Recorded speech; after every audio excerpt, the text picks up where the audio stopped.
Welcome to the second attempt at round number 5 of the Formula Racing League Super Sprint Sunday, brought to you by Simnet. And we've gone straight into qualifying, so hopefully the drivers who have all got a time sort of limit to stick to when it comes to leaving the pits according to their class, which we'll talk to you about again shortly.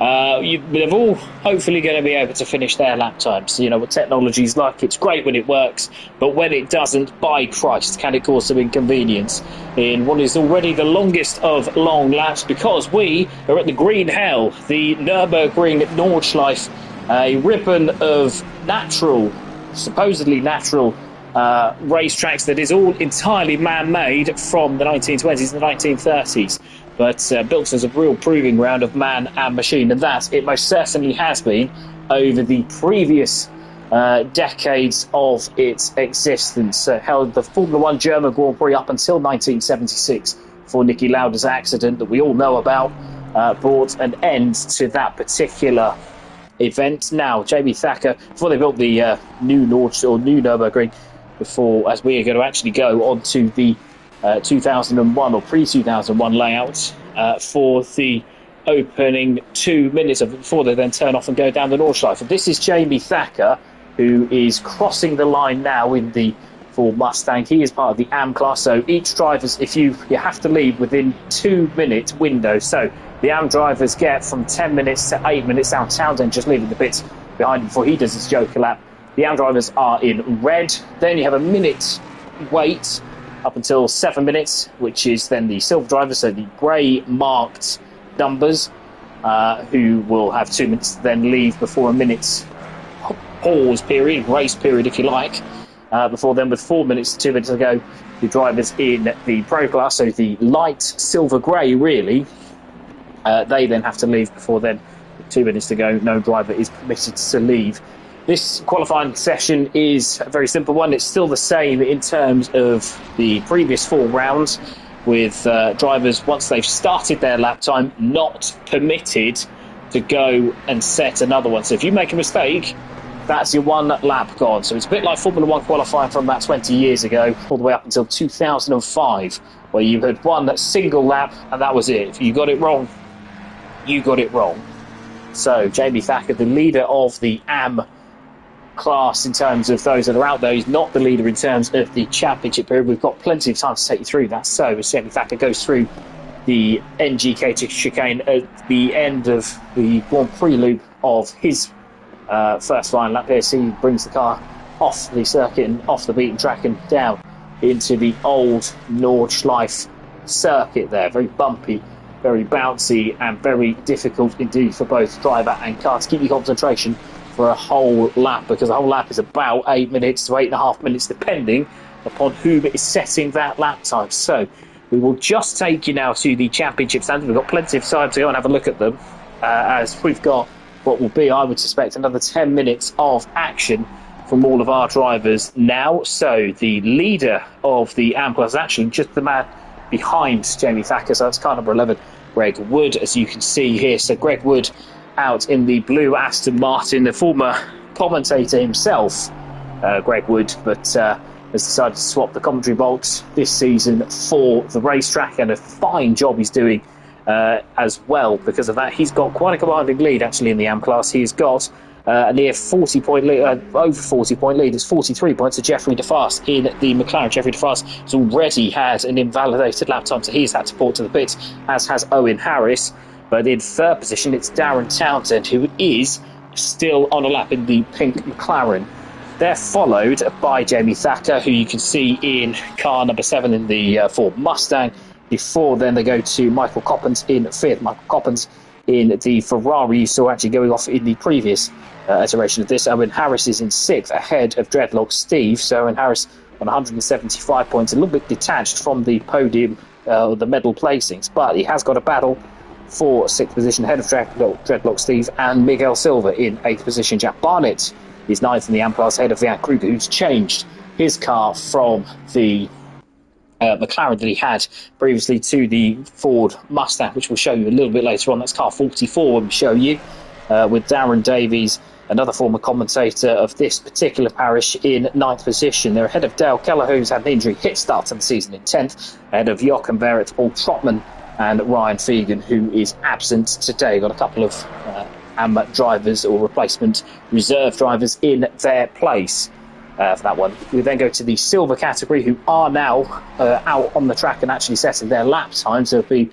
vast majority of who are just on their main qualifying lap, as Richard Gearman once again is in the pits. So Gearman unable to set his lap time. But 4 minutes to go, you'll see some pro drivers now leaving the circuit.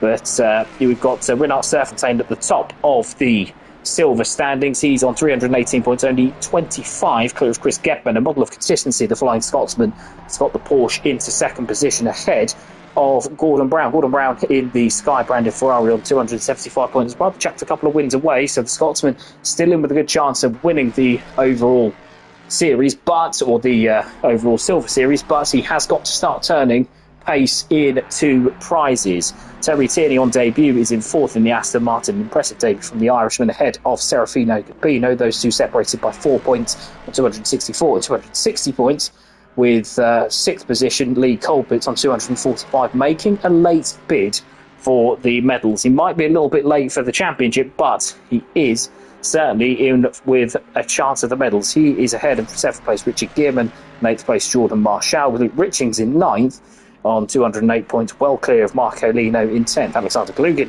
is the first outside the top 10 on 11th, with Sam Greaves, Michel van der Vault, James O'Leary and Maximilian Morneveg all making up the numbers in the silver category.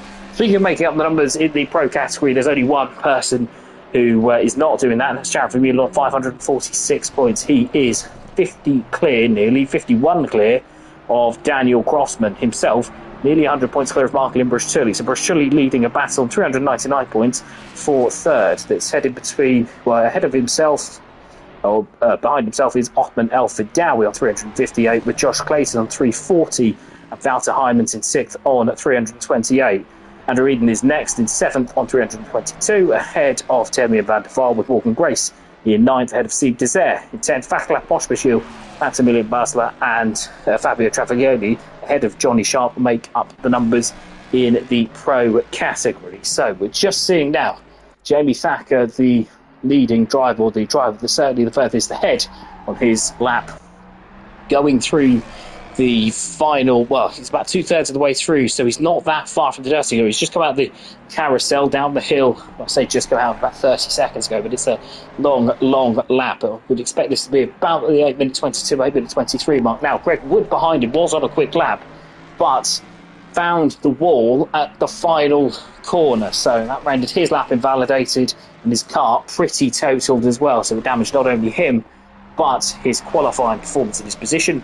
And now you've got Jamie Thacker, who again looking pretty good in the Ford Mustang. He's had a lot more pace than his results suggest. He's got himself back up to 4th in the AM class, but with more luck, especially at Bathurst and Kyalami, he could have been really challenging Greg Wood, who has been a model of consistency, it must be said, in the championship so far. Thacker just finds his way through what must be about corner 140 of about corner 200, or 200 corners nearly. He was about just over 157, I think, if my memory is correct. But we're going now through a double apex right-hander, really tricky on the drivers because it's an uphill crested apex that then falls down in the middle of the corner before you get onto the Dirtinger, which is the longest straight by far on the calendar. He rivals, makes the Comrade straight look like the start straight at Monaco for its length. But down the hill we go, and we're expecting this to be a pretty solid time from Jamie Thacker. So Thacker now building. That car will be at nearly 180 miles an hour by the time it gets on the brakes. So you've got slightly downhill through the left-hander underneath the bridge there that you see. He'll be flat out through here, but he won't be flat out by the time he gets back up that hill because of the right-hander. He'll be on the brakes. There you can see on the brakes we go. Now he's got to keep it settled. He did keep it settled actually really well, Jamie Thacker, a little bit earlier on, but can he repeat the trick? It looks like he can, to be fair to him. So down the straight we go. This is going to be the first lap time that we'll get, and across the line we go to 8 minutes 22.7. That is roughly what he did before, as Greg Wood now gets around the final corner, so that's one up on what he did a little bit earlier on, Greg Wood. And across the line we go. This should be towards the sharp end as well. Where is it? It's invalidated, so Greg Wood just decided to complete the lap time there despite no material gain. Miguel Silva now across the line. He's another one who set a steady lap time before. He sets another steady lap time. He goes second on an 8 minutes 31 flat. Now across the line should be car 666. That's Dreadlock Steve. So he did a bit better than before in the Dreadlock Steve, he's caught up to a Mustang ahead. Who's that? Del Kelleher's another man to have gone into the pits, as has Owen Harris and Jack Barnett. So Dreadlock Steve having caught up to the Mustang ahead. We'll try and see if we can get two for the price of one. I think it's car 33, which is it's not that, but let's see who it is as we cross the line. We'll certainly have a chance to see who it is as Steve now comes across the line, slips through with the Ford Mustang as he goes. It is Darren Davies in car 27 who goes fourth, 13.9 seconds off the pace, and Dreadlock Steve, having caught up at the end, goes second in the AM class. It's only going to be Darren Townsend, or Dazza as he prefers to be called, Darren Townsend, who in car number 9 is the last of the AM class to settle up. So we've got a maximum wait time, there we are, of 10 minutes. So all drivers should and will get their lap time in. So down the straight we go, down the dirting hill, the McLaren, not the sharpest in a straight line, but where is Darren Townsend going to be able to put his car as we go through the flat out left hand and under or up the top of the hill is where we'll eventually go. You forget how long this straight really is, but we're over the crest, flat out through the left hander. You can see the way ahead there. The way ahead is glory for Darren Townsend. If he can get himself onto the AM class front row, then there will be a massive advantage, especially over Greg Wood, who has failed to set a lap time. Jeffrey DeFar's also in second position, having failed to set a lap time. This could be a very profitable qualifying lap for Darren Townsend. What will be probably 3 laps of racing in the sprint race coming up, the 20-minute race. Across the line we go, keeps the car dead centre. Where does he go? He goes fifth. Very pedestrian lap time there from Darren Townsend, but it works. It gets him on the grid. Now, next out is Renard Serfontein, who's the leader of the silver class, isn't he, Serfontein? The South African will get a chance to finish his lap time. Obviously, this was the one lap time that actually we were on board with by the time that the clock expired last time. Now, where is this going to go? Up the hill we go. I would expect this to be right towards the sharp end. Now, as we go for the right-hander there, keeps it nice and steady going into the final complex. Doesn't want to make too many mistakes, so many silver drivers have fallen by the wayside. Across the including second place, Chris Getman in the standings. He's another man to have fallen foul of track limits. Where does this put Renard Serfontein? Puts him second behind Jamie Thacker. So a good solid lap time there from the South African. Car 134 is next, I think, behind car 23. We're going to go see if we can find somebody to set a lap time. It is Jordan Marshall, the Frenchman, goes second, 3 seconds off of Jamie Thacker. Gordon Brown crosses the line, does he? But fails to set a lap time. So Brown, who has also switched to, I think the car, is it car 334? Is it car 134? It might have been Kalugin. Actually across the line as James O'Leary now goes through. As Gordon Brown does indeed go pole. Underestimated you, Gordon. I'm ever so sorry, but you and Kalugin, I'm sure, are easily confused as Bino now crosses the line. We're going to go to car 94. That is Lee Colbert in the striking pink BMW. Across the line we're going to go now. This should be a good lap time for the rejuvenated Englishman. Where's it going to put him? It puts him third, so 3 seconds off of silver pace, but he's second in class and third only behind Jamie Thacker. Maximilian Morneveg is in strife, is he? He's just off and he is in the wall, so he will be going no further, Maximilian Morneveg, and he goes into the pit. So it's going to be Luke Richings now across the line with Terry Tierney having not set a lap time. He was right in his forecast he wouldn't get another go. Richard Gearman is another man too. A fallen foul of track limits. He's not going to set a lap time. So down the dirting hill we go. It's the pink and purple Ferrari. Down through the gears, or up through the gears, sorry, down the hill and towards the final knockings, the final chicane. On the brakes a little bit for the right-hander. Keeps the car straight as he possibly can. No funny business through the final corner. And Luke Richings is going to come across the line. This should be a pretty strong lap time for the Englishman. Across the line we go. For Luke Richings, where's this going to put him? Puts him third, so it was a strong lap time, 1.6 seconds off the pace, puts him second in class, and that is silver qualifying. I was about to say silver commentating, it's definitely not that. Silver qualifying done. This is Jared Vermeulen. So the hot favourite for pole position, the South African, just has to keep it neat and tidy, you feel, in order to be able to set that lap time. So down the hill we go, along the long straight, building as much speed as he can possibly get away with. Down the hill now. How quick will he go? Will he go flat through the right-hander? He does go flat through the right-hander. First man to do it. On the brakes we go. Keep it in a straight line. Make sure that you don't take too much curb through there. You don't want to unsettle the car. Uses as much of the track as is logical out of the final corner. Keeps the car as straight as he possibly can. And where's this going to be for Jared Vermeulen? Vermeulen goes pole on an 8-minute 10.2. So good stuff really for him. He was in the 8-minute 8 earlier on, but it'll do. So, across the line next, I think, is car number 10. That's Paul Vidler, who is a reserve. Where does he go? He doesn't go anywhere because that is an invalid lap time. So, it's going to be Marco Brusciulli, who was threatening the Ferrari status quo. Where does Brusciulli go? He is up into second position. He's ahead of Johnny Sharp. Car 51 is going to be the next man that we see, I think, across the line. If we can find him, I'm going to go with Damien van der Voort and Morgan Grace. Car 51 was Steve Desire across the line. He's behind Dan Crossman. So it's not going to be Damien van der Voort that we go to. It's going to be Wouter Heijmans, a rejuvenated Dutchman in the newly coloured car. Where does he go? He goes sixth. So there's a real sort of gaggle of Ferraris, about 7 seconds off the pace, and Heijmans is just off the back of that. So 133 or 433 is next across the line. That's Damien van der Voort, and he goes second. So it's an all Ferrari front row. 433 makes it 3 seconds off the pace though he is, which is, it sounds a lot, but around this track in particular it really isn't. So 14 is Morgan Grace, who's had an up and down season, the Welshman, shown plenty of pace, if not plenty of points. Across the line we go in the Italian liveried car. Where does this go for Morgan Grace? It goes, well, he goes second. He's just beaten Damien van der Voort by the barest of margins. And now we try and see someone else. Is it Vaclav Pospisil? It's not going to be Vaclav Pospisil. It's Andrew Eden, who's just ahead of Josh Clayton. Eden goes seventh, Clayton sixth, as they both disrupt the Ferraris in the top 8 or so, as Daniel Crossman, Steve Desire shuffle back. It's going to be the last man across the line, Vaclav Pospisil, who will just about catch him, and he goes fifth. So the Czech driver showing a real return to form there. So that's, well, behind Jared Vermeulen, it's a little bit of a different grid, a bit of a mixed-up grid, as Pospisil struggled all season long in that Porsche.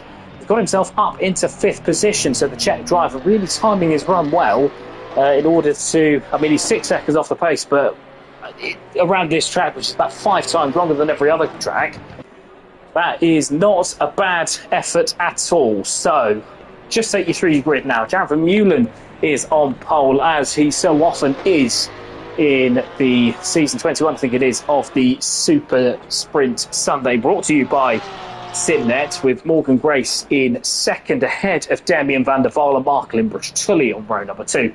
Vaclav Pospisil, who is going to go around to complete his lap time, I would strongly suggest he comes into the pits as soon as possible, is ahead of Johnny Sharp in 6th.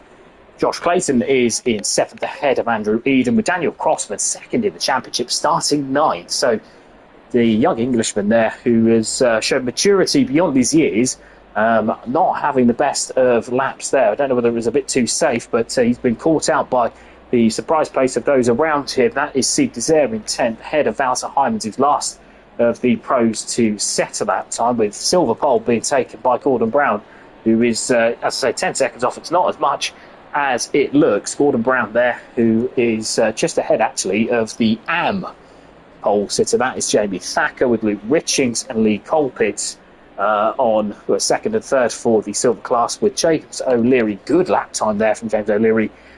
He goes in 16th. It's a pace that he hasn't shown all season, but it is excellent, and well done to him. Jules Marchal and Serafino Gabino are sharing row 9, head of Rinart, Serpentine and Dreadlock Steve. Dreadlock Steve in second, but 7 cars behind Jamie Thacker in the AM class. So he's second in the AM class, but is 20th on the grid, with Miguel Silva and Darren Davies on row number 11. Darren Townsend's the last to set a lap time, 38 seconds off the pace, but I think it was more born out of going careful, slowly, catchy monkey for the Welshman, who's third in the AM Championship, and you've got the reserve there, Paul Vidler in 24th, with Richard Gearman, Greg Wood, Jeffrey DeFarce not setting a lap time. So 3 minutes ago, for the 20-minute race. It's 8 minutes a lap, so you're going to get, it says 20 minutes up there, you're going to get about 25 minutes of racing, I would imagine. So you've got there, as I said, we'll take you through the grid once again just to make sure. So Jared Vermeulen is on pole ahead of Morgan Grace, with Demian van der Waal in second and Marcelin Brusciulli, Demian van der Waal in third, and Marcelin Brusciulli fourth on the second row. Vaclav Pospisil starts in fifth, ahead of Johnny Sharp, with Josh Clayton in seventh, following Andrew Eden across the line, wasn't he really, in that Ford Mustang? Andrew Eden in eighth, ahead of Daniel Crossman in ninth, ahead of Steve Desert in 10th. Vater Heimans begins row 6 and is the last of the pro class to set a lap time, with Gordon Brown, the silver pole sitter, in 12th, completing row number 6. Jemmy Thacker is in 13th, ahead of Luke Richings, with Lee Colpitts in 15th and third in the silver class. Jemmy Thacker on AM pole, as we said earlier on. James O'Leary is in 16th, with row 9 being shared by Jordan Marshall and Serafino Gabino. Renat Serfontaine, the silver leader of the silver class, having a bit of a stinker, really. He's 19th. You would expect him to be a lot further up, the South African driver. He shares row number 10 with Dreadlock Steve. Dreadlock Steve second in the AM class, as you can see by the fact his number is in red. Miguel Silva is 21st, ahead of Darren Davies, with Darren Townsend in 23rd, the last of the drivers to set a lap time. Paul Vidler is 24th, ahead of Rich Gibbon in 25th. Greg Wood starts 26th, the leader of the AM class, not setting a lap time, but is there due to how quickly he joined the session, which is, I think, about as random as ACC gets. Jeffrey DeVars is 27th, ahead of Owen Harris in 28th, with row 15 shared by Jack Barnett and Terry Tierney. Chris Gedman, second in the silver class, will be ruined not being able to set a lap time. He's 31st alongside Dale Kelleher, who was another man to fall victim to the Nordschleiffe track limit. Michel van der Waal is in 33rd, ahead of Michael Coppens, with Marco Lino 35th, ahead of Nuke Waste, the AM reserve. I hope that's not an omen. Finn Kruger is in 37th, ahead of Maximilian Morniveg, who set a lap time actually in the first running of this, or was about to set a lap time in the first running of this, unable to do so this time around, with Alexander Klugin, Marcel Basler making up the final 2 rows on the grid. 30 seconds to go, so we will take just a quick drink and watch the cars as they head down to the first corner.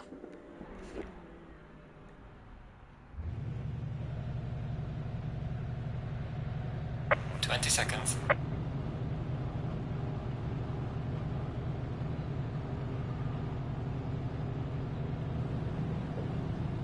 10 seconds.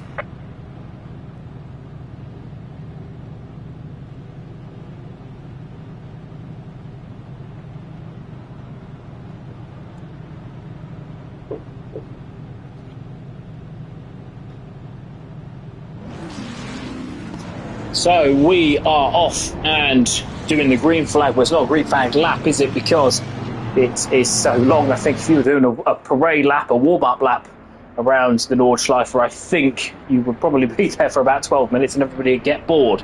But Vermeulen now in the lead, ahead of Morgan Grace. If Morgan Grace can get down the inside and get ahead, it's a tighter first corner than normal. If anybody remembers the Nurburgring's Formula 1 layout pre-2002, where it was just the chicane, it's a tighter version of that before they then get onto the straight leading into the Ford curve. And if Grace can get ahead and maybe outbrake the South African Vermeulen, maybe pinch him on the inside of the second apex, then he might well be able to hold the lead. It's such a difficult track to overtake on, but Vermeulen, you won't really be thinking too much about the championship points-wise, because his nearest rival's in ninth, Daniel Crossman, and he's got such a commanding lead, especially with the drop score, which will come into effect at the end of the season.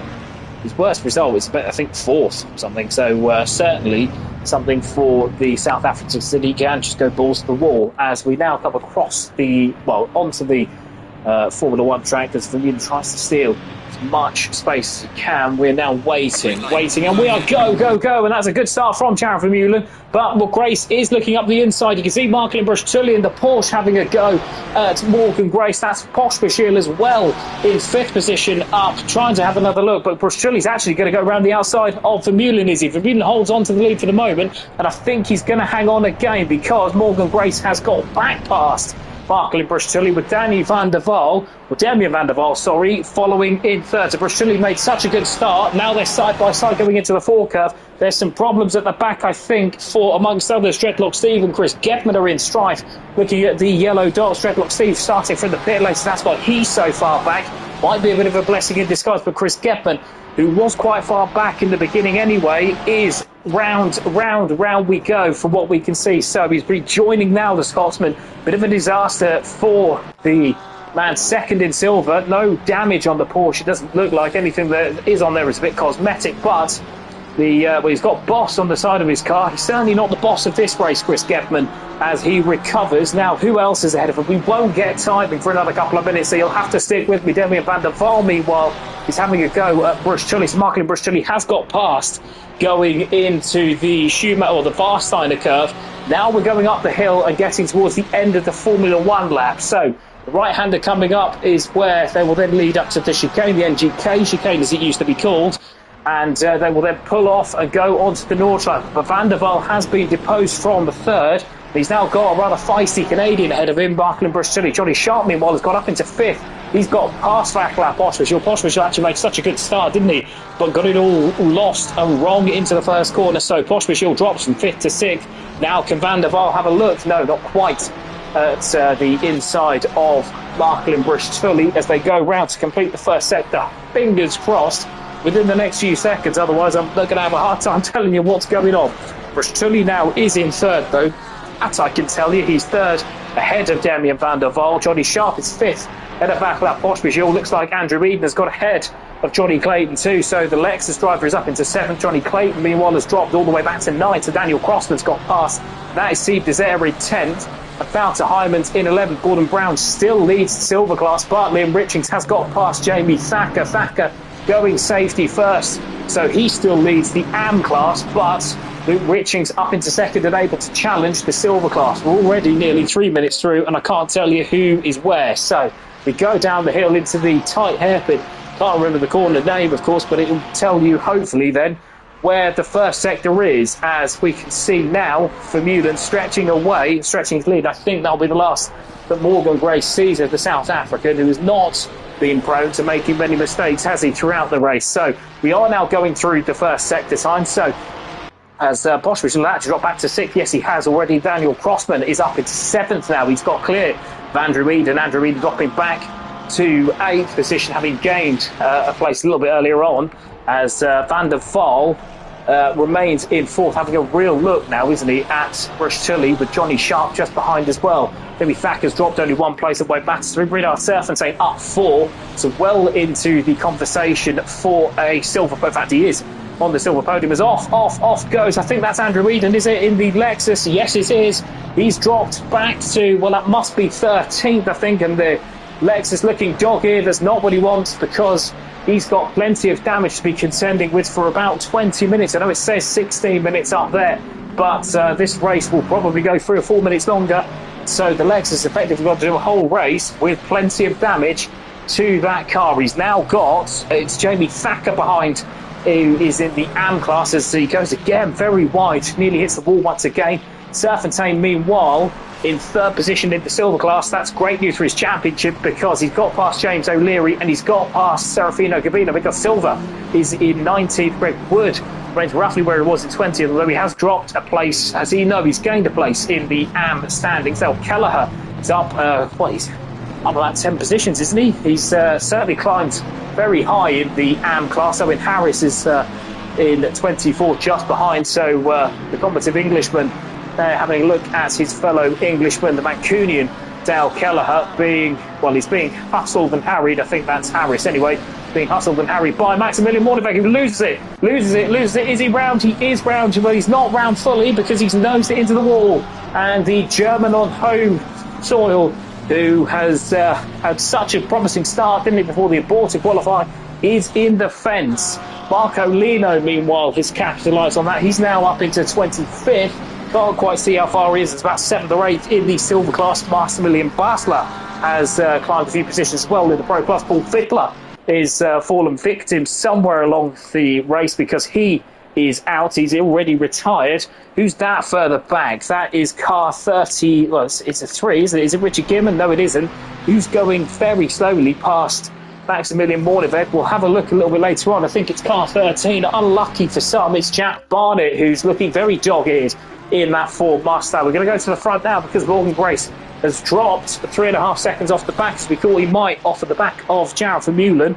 But Marklin Bruchtulli is giving him a few problems, isn't he? He's second back and he's bringing winning Damien van der Waal and Johnny Sharp. So go, Johnny, go. Go is in 5th position. Darren Townsend has got into 16th position. He's second in class. That's Jamie Thacker. So the position change that you can see there is Jamie Thacker up into 13th. He's got Renard Serpentine behind him. Now, if he's sensible, he'll let Serpentine go, Jamie Thacker, if Serpentine shows too much of an interest, because that is silver on Ab, and he's got such a lead already over Darren Townsend, with Andrew Eden holding up.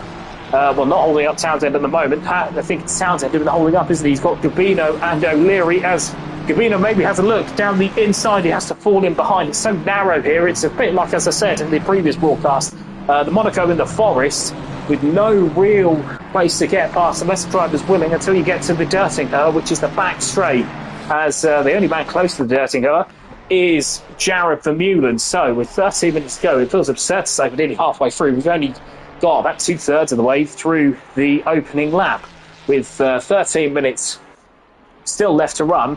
We'll give you a look at what Jared Vermeulen looks like, because we won't see him for much of the next quarter of an hour. Morgan Grace is, meanwhile, hoping that we don't see much of him in the next quarter of an hour, because that would mean that he is under pressure. He isn't at the moment. The man under pressure is Marklin Bruchtulli. Bruchtulli has Damien van der Waal all over him like a cheap suit. The Canadian there having to do a bit of defending, potentially, at the end of the long straight. We're just going through the sort of the double right-hander as they go slightly wrong through the mini carousel. The double right-hander coming up, that'll lead on to the Dirtingher. Now the Porsche, it's got such traction, but not much traction when he goes wide, and off onto the grass goes Marklin Bruchtulli, rejoins the track. Exit stage left because there's contact there with Damien van der Waal. Not much the Dutchman could have done, but Bruchtulli, what was third, is now, I think, 6th or 7th. It's 7th behind Daniel Grossman. So problems there for the Canadian.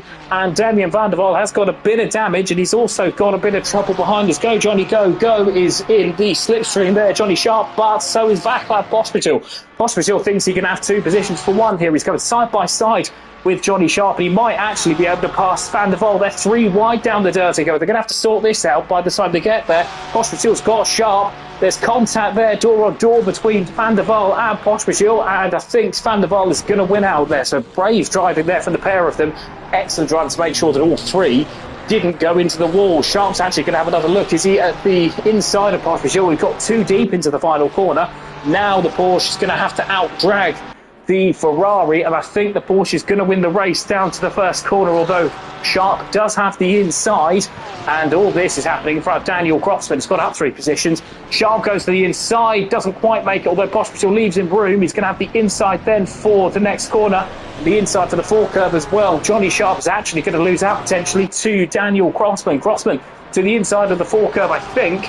Sharp is going to hold on. Yes, he does. The black and green clad Ferrari remains in 5th position. Bruchtulli, meanwhile, is recovering in that Porsche behind ahead of Josh Clayton. Josh Clayton in 8th in the Ford Mustang. Got a bit of a gap over Hyman's and Desert. So Desert remains in 10th position, even having passed Andrew Eden, who has come into the pits, I think. Certainly has dropped further and further back here. He's way back, isn't he? He's 36. He's had an accident again somewhere around the rest of the lap. Gordon Brown, meanwhile, leading the silver class. He's only got half a second, or had half a second, over Luke Richings. We'll see how that goes and grows, with Jamie Thacker now 8.5 seconds back, but the AM driver doing everything he needs to do, because Darren Townsend is already over 10 seconds back. Renard Serpentine is in 14th and driving a sensible race, the South African, with, well, we say we're halfway through, we're not. It's going to be about 3 laps, but we're certainly a good period of the way through the second lap. So Renard Serpentine, the South African driver, who started quite far back, didn't he? He was 19th. He was behind a sea of silver drivers. He's got past those that he needs to get past. He's in touch with, well, he's not in touch with Luke Richings and Gordon Brown, but he's got plenty of gap, hasn't he, over Townsend and Gabino. Gabino, who I think has relieved Darren Townsend of 15th. He has. That's James O'Leary, who is in 4th position, in the 5th position in silver, 17th overall, that's busy giving him a hard time. So Darren Townsend, they're having lost out to Serafina Gabino, which will be fine, but he's got to make sure he doesn't lose out much more, because that's Greg Wood. Greg Wood is in 19th. He's got past Miguel Silva. It won't tell you that, so Greg Wood is in 18th. In fact, he's got past Miguel Silva, and he is in 3rd in the AM class. So the Englishman recovering well from what was a tough qualifying session. He reminds really of the fact that plenty of other AM drivers also fails to qualify. And he's got Darren Mark Davies a little bit further back as well from Miguel Silva. That's Jordan Marshall in 21st, so he is in 6th. I make it in the AM class. The Frenchman there with a front bumper that's not in original condition. I think there's been some contact somewhere around the lap. We'll look as well at Chris Getman, who has got past at least. Well, he's onto the back of the pack, isn't he? He's got Vian Kruger just behind him now, I think. Kruger, who has dropped back. Yes, he has. That is also, who's that in the Ford Mustang? That is indeed Van Kruger from a different angle. So Chris Getman is now onto the back, really, of Terry Tierney. That's the fight, really. Terry Tierney and Richard Gearman, who are on the back of the pack. And although there's only a lap and a half to go, that's plenty of time around the Nordschleife to actually enact plenty of change. Vermeulen, meanwhile, has a 6-second lead, and the South African just has to be careful not to really throw away. So does Morgan Grace. He's done really well to free himself off the attentions of Demi and Van der Waal and Bruschulli. Bruschulli obviously rather exited stage left, didn't he, going onto the Dirtinghoer on lap number 1, going wide and losing the car there. No case for a rejoin penalty, I wouldn't have thought, because he wasn't really in control, didn't really have much of a chance with it. But the Canadian dropping back to 7th, and now it's a bit of rearguard action to fight with Josh Clayton and Wouter Hyman. So the Porsche obviously damaged and the Porsche struggling, but he might be wounded. He's not defeated in the fight for 7th position, with Josh Clayton behind in 8th, giving him a bit of a going over. But there's not much room really to fight for, I guess, really, until you get onto the Dirtinghoer. So you've got really another half of the circuit to go before you can really take the gloves off. Until now, it's about finding trying to get as much of a mistake out of the driver ahead as you possibly can, with the knowledge that you're not really going to overtake organically. Although off goes Wouter Hyman. I was just talking about the mistake there. Steve Desert must have heard me. Forces Wouter Hyman's into a mistake. And Wouter Hyman's there, drops from 9th to 10th, ahead or behind Steve Desert, with Gordon Brown, I think, still ahead of Luke Richings. Those two fighting for what would be silver honours. Brown has a championship to think about, but he's also got to make up for lost wins, having lost out at Zolder both times, but he was quite clearly one of the quicker drivers in the silver class. So the Scotsman making up for lost time at the moment, but he's got to fend off the attentions of his fellow admin, Luke Richings, the man from southwest England, who has not had an awful lot to shout about, as there is a slow car. So who's off ahead? There's a flag for the slow car. Steve Desert isn't one of them. It's not Wouter Hyman. So who have we lost? It's Josh Clayton, who's been in the wall rather badly. So whereas he was trying to force Marklin Bruschulli into a mistake, he's forced himself into a mistake. The man from the East Midlands in England, who was got to just limp his way through. He's got probably the best part of 10 minutes. So effectively what will be half the usual race. Gordon Brown does go off. He goes tobogganing on that curb, but he survives going into the carousel. So Scotsman's going to go slowly, catchy monkey, because if he can get past the Mustang, which he should be able to do down the Dirtinghoer straight, then perhaps he can, try and put a gap between himself and Luke Richings. Although the way it is, Luke Richings at the moment is following in his wheel tracks pretty much to the line, isn't he? As JB Thacker, 10.5 seconds back, but has got Renard Serfontein behind. Serfontein driving a really sensible race, the South African, to not try and get involved in any argy-bargy that doesn't concern him, with Thacker being an AM driver and therefore not in Serfontein's race. Serfontein silver, as you can see by the slightly darker grey silver in the number. So Serfontein 3rd, and this is good news for his championship, because what was a pretty tough qualifying has actually worked out okay for the South African in the first race. You've got Serafino Gabino just, well, I say just behind, he's about 11 seconds back, but he's got a gap now between himself and Darren Townsend. So Gabino safe fourth in class with James O'Leary behind Darren Townsend. O'Leary surrounded by a couple of AM drivers, isn't he? So you can see O'Leary still behind Darren Townsend, who is proving to be a bit of a roadblock, the Welshman, but having got that far up, he's earned the right to be that roadblock. I can see Jordan Marshall incessantly flashing there, no idea why, but the Frenchman making his displeasure unknown. Something, he's got his lights fully on, so well, he is in a German car, so if he's got anything of the reputation of German cars in England, then that's probably why he's got his full beams on. Now, Hawk and Grace going on to the Dirting Her as Jared Vermeulen, I get the feeling, is just coasting this home and stroking this home. There's no reverse grid to think about this season, so you can just effectively practice for the 40-minute version of this drive in the next half an hour or so. That's when that gets back going.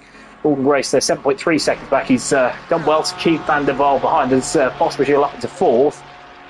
Still having passed Johnny Sharp earlier when they went side by side this time last lap. So Pospisil in the Porsche not able to make the same impression on Van der Waal, who I think does have damage, but not to the extent that Bruchitulli does. So Pospisil now, it's about keeping his concentration. Leader is on the final lap, 3 minutes and 30 seconds to go. That will be more like 8 minutes, so we'll be probably about 5 minutes into that race ending time, as Sarah Vermeulen does go into the first corner. Morgan Grace is in second. Now, is Johnny Sharp going to have a move down the inside of Pospisil? I very much doubt he's not quite close enough, is he? He's 4/10 of a second back, and he has a little look, but he's too late on the brakes and nearly wipes out the Czech driver. That was really checkmate for their podium hopes, but Pospisil is able to survive as Josh Clayton is just limping around. So he's dropped to 12th, so he's behind Gordon Brown and Luke Riching. So that's, as we said, might happen with Steve Desert and Marklin Bruchitulli all stuck behind Wouter Hyman. So I wonder where the incident is, because Hyman's actually, if you remember, he dropped, hadn't he? He dropped way back. He dropped behind Steve Desert and he dropped behind Bruchitulli. Bruchitulli looks again like he's been in the war. So the combative Canadian has had a real tough race number one, but he remains in 8th and he's ahead of Steve Desert. There's a bit of contact as well on the Ferrari, so I wonder if those two have a little bit of a chat and a little bit of a nuzzle up, with Gordon Brown now not really keen to see these two ahead of him, because the one thing you want if you're the leader of the silver class in particular is no interference from slower pros, especially when you've got somebody behind who doesn't have anything to lose. Steve Desert looks like he's going to have a run though at Marklin Bruchitulli. They both go wide though through the Schumacher S, but Desert goes wider. That's the end of his challenge just for the moment. Darren Townsend, meanwhile, remains just ahead of, no, he's just behind now O'Leary. So O'Leary, James O'Leary, who has had a difficult start to a championship that's incredibly difficult to debut in, but he's doing really well here. He's in 5th position in the silver class. He's up into 16th, which is nothing to be sniffed at whatsoever, and he's ahead of second AM driver, which is Darren Townsend, although that might not be the case for long, because Greg Wood in 18th is 3rd in the AM class, Townsend 17th, despite what the timing screens are telling you. And with Marco Lino and Jordan Marshall, the cars behind, there's plenty of opportunity for the AM class. I wonder if there's been an incident a little bit further back, because Dale Kelleher's the next, he's 4th in the AM class in 20 seconds. A real good recovery there from the Mancunian in the Ferrari. An injury hit start of the season, in which an incident actually where he nearly lost his finger. He's done incredibly well to come back, actually, Dale Kelleher, but that's not the fight that we're going to look at the moment, because Greg Wood looks like he's going to try and shape up for a move, doesn't he, down the inside into the chicane, as Townsend not making a mistake yet. He's not been particularly quick, Townsend, but he has been incredibly clean.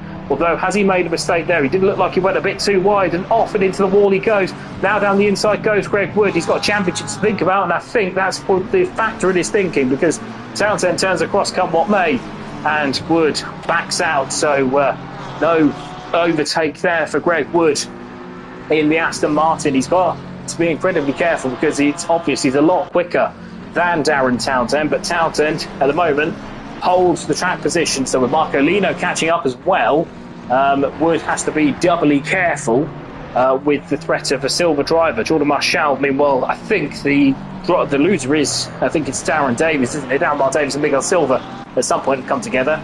and that is why both of those appear to have dropped back, as well as Dreadlock Steve and Michael Coppens also in strife. Terry Tierney as well has dropped out. He's now in 38th. Paul Vidler is recovering as well. I think he's behind Andrew Eden. But now Wood in the slipstream of Darren Townsend as they go down the long straight. This is actually where they start to solidify their times. Down the outside he goes. Townsend, all he has to do is keep the car in the middle and not make a mistake as the track winds its way through to a 6th gear left-hander. So you have to keep going.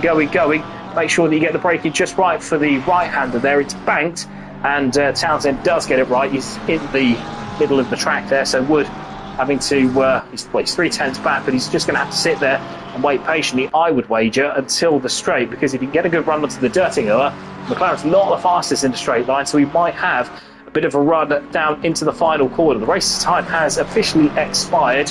Gavin leading by 11.5 seconds. I think the next battle is potentially in the, well, it's 5th, isn't it, in the pro class. Daniel Crossman is not quite 2 tenths behind. Wouter Hymans and Co have dropped back quite considerably, with Mark Limbrush-Tully in 8th and Steve Desire in 9th, still ahead of Gordon Brown. So I'm sure the Scotsman there will be having kittens really with a nothing to lose, a free-spirited Luke Richings behind, as Richings there trying to see if he can force his fellow admin into a mistake. Obviously Richings not really interested in the championship. I don't think it's going to be his fight this season, but he can certainly get a win, and a welcome win it would be.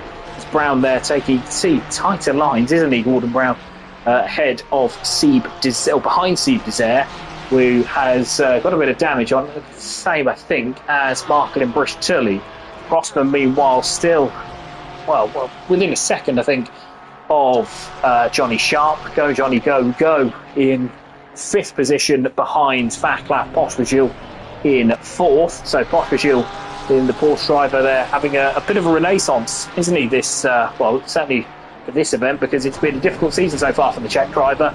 Vaclav Pospisil has got himself up into 4th after a strong qualifying earlier, and the Czech has certainly started to show what he is indeed capable of. It's not been the best this season, as I said just now, but if he can have a couple of strong results here, that'll certainly rejuvenate his season, with Edwin van der Waal ahead in 3rd, showing what he can actually do if he can keep it clean. So with not long to go now in the race, it says 0 minutes. I would suggest that it's more like 2 minutes, with Vermeulen now going around he's about 2/3 of the way through, so he's coming up to the Beloff Estes at some point, isn't he? I would have thought before he gets onto the dirty ahead is Paul Vidler. You would expect that Paul Vidler will pull out of the way and wait for his stablemate to get past, with Vidler having not been able to be a factor in this race, having started towards the back a little bit earlier on. So that's Grace in 2nd. He's got 3 seconds on Damian van der Waal, who reportedly has 2.5 over Pospisil, although Pospisil, it must be said, looks a bit closer than that, does he? A little bit, but he's got a little bit more time over Johnny Sharp, with Daniel Crossman having dropped back by a second. It's now Mark Limbrush-Tully in 8th, behind Wouter Hymans still, although he's got Steve Desire right behind Gordon Brown, who's going to have to wait, isn't he? Because whilst he's got a little bit more of a gap on Luke Richings, as off goes Steve Desire and off goes Gordon Brown into the wall. Brown can recover it, Steve Desire cannot, although he does get going again. Brown does get past Steve Desire, not quite the design I'm sure that he would have had in mind, and now he's got Luke Richings who's caught back up. Now, is that going to be half a second? I'm not so sure it is, but Gordon Brown now has to fight for position ahead of Luke Richings, and this is crucial for the Scotsman's Championship. Desire, meanwhile, is off and into the wall again and spins round we go. Josh Clayton, meanwhile, then might have a chance at finishing in the top 10 of the silver class, as Steve Desire recovers that damaged and battered Ferrari. Through the mini carousel they go. We're going to go to Jared Vermeulen, when I get his words out, in just a moment, but onto the Dirting Hurl we go, as Brown now has to just make sure that he can pin the exit, and he does pin the exit. That's a good exit there for the Scotsman, and now I think that's probably race run, unless there's some foibles going into the final corner that we won't see, as Jared Vermeulen does cross the line to win the round number 1, or the sprint race of the round number 5, the Simnet Sprint Championship. and Morgan Grace is going to take second position. So he's going to hold on the Welshman for what is by far his best performance of the season, and Damian van der Waal is going to take third to underline his pace, with Backlash Pospisil forward ahead of Daniel Crossman. So Crossman takes fifth ahead of Johnny Sharp. So something happened to Johnny Sharp a little bit later in the lap. It's going to be Wouter Heijmans who's going to finish in seventh position. So the Dutchman there recovers after a tricky start, with Marcelin Brush-Tully able to hang on, I think, ahead of, well, he's well ahead of Steve Desert, obviously having had a few issues before. Gordon Brown is going to finish just ahead of Luke Richings to claim the silver honours, so he's going to win the silver class, with Luke Richings just behind in second. So a season's best certainly for Luke Richings is Steve Desert, who's going to be behind. Is he going to be behind Josh Lane? He is. He's just limping that car home. So the Dutchman's got it all wrong. Josh Clayton as well has gone off and has dropped back a little bit. So it's going to be Gabino, I think, who's going to finish in 13th. But Jamie Thacker is going to take a well-deserved AM class win. Renat Serfontein finishes in fourth behind Serafina Gabino. So the South African having a few issues later on in the race. Gabino actually taking 11th and third in silver, with Josh Clayton in 14th and 9th in the pro. James O'Leary in 15th, so it's a good drive there from James O'Leary. He takes 5th in silver class. Darren Townsend is going to just about hold off Greg Wood, so slowly catchy monkey for the pink liveried McLaren. He's 17th, but he's second in the AM class. Greg Wood takes 18th and third in the AM class ahead of Marco Lino in 19th and Dale Kelleher in 20th, so a great drive there from Mancunian to get up into the top four of the AM class. That is Lee Colpitts in 21st, so that is, I think, 7th in silver. Jordan Marshall in 22nd, with Dreadlock Steve in 23rd. It's Richard Gibbon in 24th, head of Nuke Waste, the AM reserve in 25th. Chris Gepman recovers to 26th and says hello to Luke Richings in the process, ahead of Owen Harris in 27th and Alexander Kalugin in 28th. Finn Kruger is going to finish 29th, ahead of Jeffrey DeFaas in 30th. That's Darren Davies in 31st, someone who's left the lobby, hence why it's not quite adding up what I'm saying. With Jack Barnett still to cross the line in 32nd. That's Andrew Eden, who's nursing that battered and bruised, or previously battered and bruised Lexus in 33rd. With Miguel Silva, who has a stop-go penalty we didn't see, so I assume that's for speeding in the pits. The head of Michel van der Waal, Paul Vidler, ended up in 35th, ahead of Terry Tierney, Mark Coppens and Morniveg. So those are the drivers that haven't finished. A couple of drivers who have left the server, so they may not actually be, I don't think they'll be starting from their grid position if they then choose to rejoin. Who's out? I think Alexander Kalugin may. No, he's in still. So we're going to have a look at the remaining stragglers, if you will, with Darren Davies just ahead of Jack Barnett. So Jack Barnett in 30, well, what was 32nd, it looks like 31st because somebody's left up ahead. So Barnett's in the Mustang, just behind the rather strikingly liveried Darren Davies in the Mustang in 30th position to, or 31st, I think, as it will show, to come across the line. We've got, I don't know how much time we've got left in terms of the race finishing, but a few more drivers are coming to the pits. Michel van der Waal is now in the pits, so it's just these four to cross the line. Well, they're going to get their own little bit of air time, aren't they, with Darren Davies covering out. Actually, a really strong start to the race before we'd all petered out for the Welshman about midway through. Across the line we go now for Darren Davies, which would be, it says 30th, I believe it's P31. Doesn't really matter at this point, does it? With Jack Barnett to cross the line as well, to see exactly how he can get on for the next race as well. It's all going to be important learning there. Andrew Eden is now next in the Lexus, which was started 8th, didn't he? And it was a good qualifying lap, but it all started to go wrong very early on for the Englishman who hails from the northeast of England in 33rd, and then Miguel Silva, who's going to cross the line in what I think is 34th, with his stop-go penalty not really being added on. He's just come straight into the pits to serve that, or to end the race. It doesn't really matter either way, Miguel, what you do, but to the pits he comes. And I would suggest that with Davis also, well, he's still in the pits, isn't he? So with Silva coming into the pits, he does indeed end in 34th, as the drivers that had left, which was Maximilian Morniveg,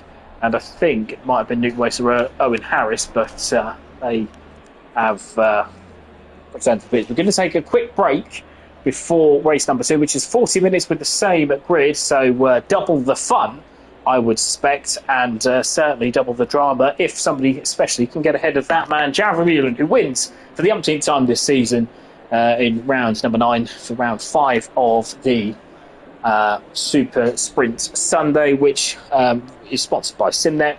Simnet, as I said a little bit earlier on, they're the place to go for all your sim racing accessories, from boots to gloves to sim rig gear. That is the one-stop shop for anything sim racing. Head to simnet.com.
So we're back for race number 2 of the round number 5 of the Simnet Super Sprint Sunday, brought to you by Formula Racing League.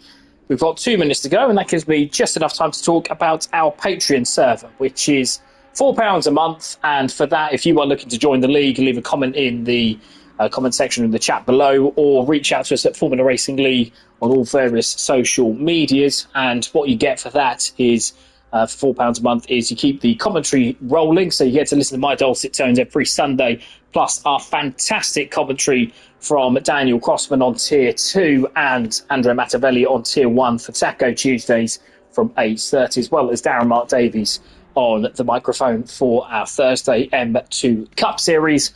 But not only that, you get Chris Gebman to make you a custom profile picture on Discord, which is worth its weight in gold, let me tell you, with the access to the servers, early access to the servers, a free car change without penalty, and the very own Patreon servers, all part of the package. We can see Jared Vermeulen leading from Morgan Grace once again for race number 2, with Debbie Mandeville ahead of Bruce Tully, Pospisil and Sharp on row 3, row 4, Clayton and Eden, row number 5, Crossman and Desert. Crossman looking to make up as he did previously. Walter Hymans is in 11th on row number 6, ahead of Gordon Brown, pole in the silver class. Jamie Thacker, 13th, pole in the AM class, ahead of Luke Richings in 14th. Row number 8 is Colpitts and O'Leary, with row number 9, Jordan Marshall and Serafino Gabino. Renat Serpentine in 19th will hope for another race like he had before, where he just made his way up into the top 4 in the end. The championship leader in the silver class, he shares row number 10, Dreadlock Steve. Miguel Silva is in 21st, ahead of Darren Mark Davies in 22nd. Darren Townsend, 23rd, ahead of Paul Bidler. We'll hope for a better time this time around. Richard Gibbon, 25th. Rick Wood, 26th, hoping to get another AM class podium. Jeffrey DeFast, 27th, ahead of Owen Harris. Jack Barnett, 29th, ahead of Terry Tierney. Chris Gebman, 31st, ahead of Dale Kelleher, with Michelle van der Waal and Michael Coppens 33rd and 34th. Mark Alito, 35th, ahead of Vian Kruger.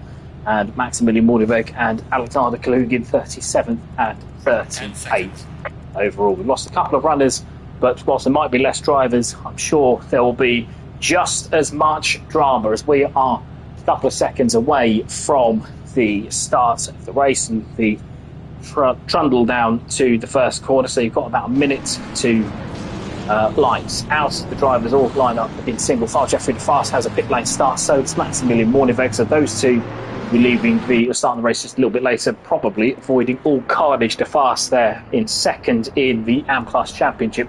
Be hoping to get through unscathed on that number one, where there might be a bit of drama around. As the Vermeulen now leads Grace down the hill, and they're going at 40 miles an hour, so they have to keep it as slow as they possibly can before they then get through the final S bends there on to the old Grand Prix circuit, which is the closer to 2001 and before layout, as opposed to the most recently updated Grand Prix circuit that was used for the one up until 2013, with a brief reappearance as the Eiffel Grand Prix in 2020-2021. Now we've got Morgan Grace in second, hoping to maybe get past the master, with Vermeulen now leading down into the first corner, trying to steal as much time and as much space as he possibly can, as we'll wait, we'll wait some more, and wait for the green, which will be green, and that's a great start again from Jared Vermeulen, with Marcelin Brustulli in the Porsche, also trying to get down the middle. He goes to the inside of Morgan Grace. He's blocked off there, the Canadian, so he's not able to make any inroads, with Demian van der Waal making sure to block him off, as well as Pospisil. Actually, Vaclav Pospisil in the other Porsche is going around, but has to back out and stay side by side with Johnny Sharp. So instead of attacking, the Czech driver is now defending. They're all through fairly cleanly, although I think car 87 is in strife. That is James O'Leary after such an impressive first race. It's to the back for the Irish driver. So James O'Leary towards the back. There's further problems ahead. That's Jack Barnett. And I think, who's that? Is that Van der Waal? There's further problems ahead. Chris Gepman is round. And plenty of spins, plenty, because that's Terry Tierney. Michael Coppens rejoins the track. Oh, goodness me. And that is Bian Kruger in car number 44. So we'll have to see how that all sorts itself out. Marco Lino is through, though. As car 89 is Dale Kelleher. So Dale Kelleher has gone into the wall as well, somewhere around. I think he might have been caught up in the earlier shenanigans. So Dale Kelleher is, again, after a really impressive Ray finish position. If he was fourth in class, Mancunian going no further in a 40-minute race, unable to make it last. That is Jared Vermeulen now leading, and that is ahead of Damian van der Waal. So Morgan Grace has dropped back somewhere around the lap, but he's still ahead of Marcelin Brustulli and Vaclav Pospisil. Pospisil still ahead of Johnny Sharp in sixth position. So the Englishman there towards the bottom of the Pro Championship, but is starting to make inroads into the top five. That's Daniel Crossman in seventh, so he's got ahead of Josh Clayton and Andrew Eden. Andrew Eden actually stays eighth, but Josh Clayton remains in ninth, or goes down to ninth position. Steve Bizet is in 10th, ahead of Wouter Heijmans, who's got Gordon Brown for company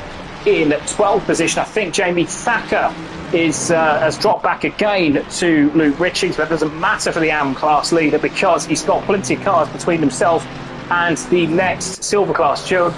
Jordan Marshall is in 16th. That's James O'Leary having dropped back, as we saw a little bit earlier on. And I think Serafino Gabino has also hit problems. As you know, he's behind Darren Townsend, who's again gone up the order, been uply mobile, the Welshman in the AM class. Who's he got ahead of? I think that's Miguel Silva, he's still behind. Dreadlock Steve has dropped back, though, so I made Townsend about fourth. We won't know until the timings all update. Meanwhile, some of the other drivers from back there was Alexander Kalugin. He's rejoined, I think he was the pit lane starter, so that's why he's that far back. Maximilian Mordeveg, no, Kalugin wasn't, but Maximilian Mordeveg was. He is now behind rather damaged and dogged Chris Gepman. Chris Gepman again running slightly wide in the Porsche, so plenty of work to do for the Flying Scotsman.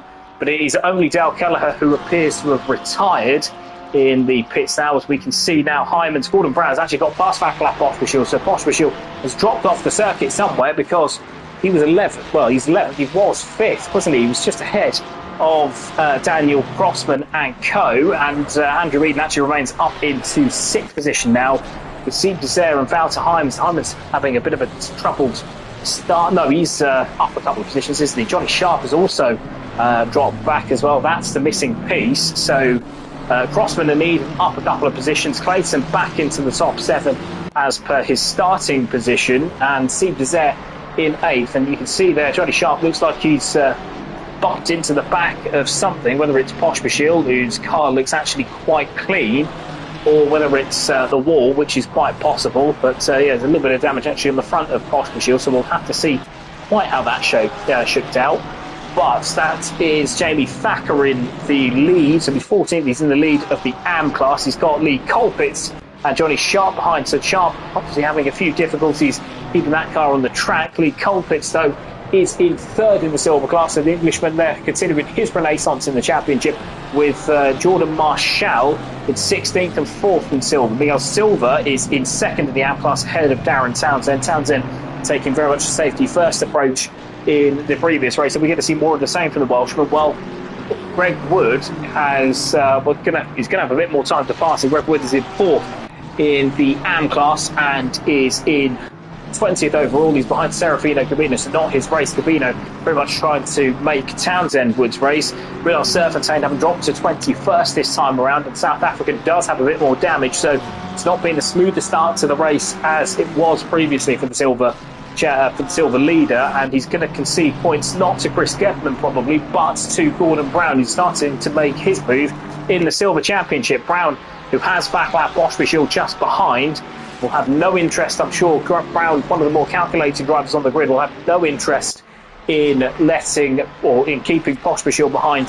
Pospisil is an awful lot quicker. I think that's Wouter Hyman's he's going after Sieb Desire. Sieb Desire, who had such a strong first 15 or so minutes last time out before it all went south for the Dutchman, and he ended up nursing a rather broken car back to some very, very, very minor placings. Emmy van der Waal is only a second, although he's slightly wide at the carousel, isn't he? He's only a second or so behind Jared Vermeulen. I suspect that gap might grow as the South African does what the South African does. But van der Waal, who was 3rd last time, wasn't he? So a very strong finish last time out, as Johnny Sharp has gone further backwards, has he?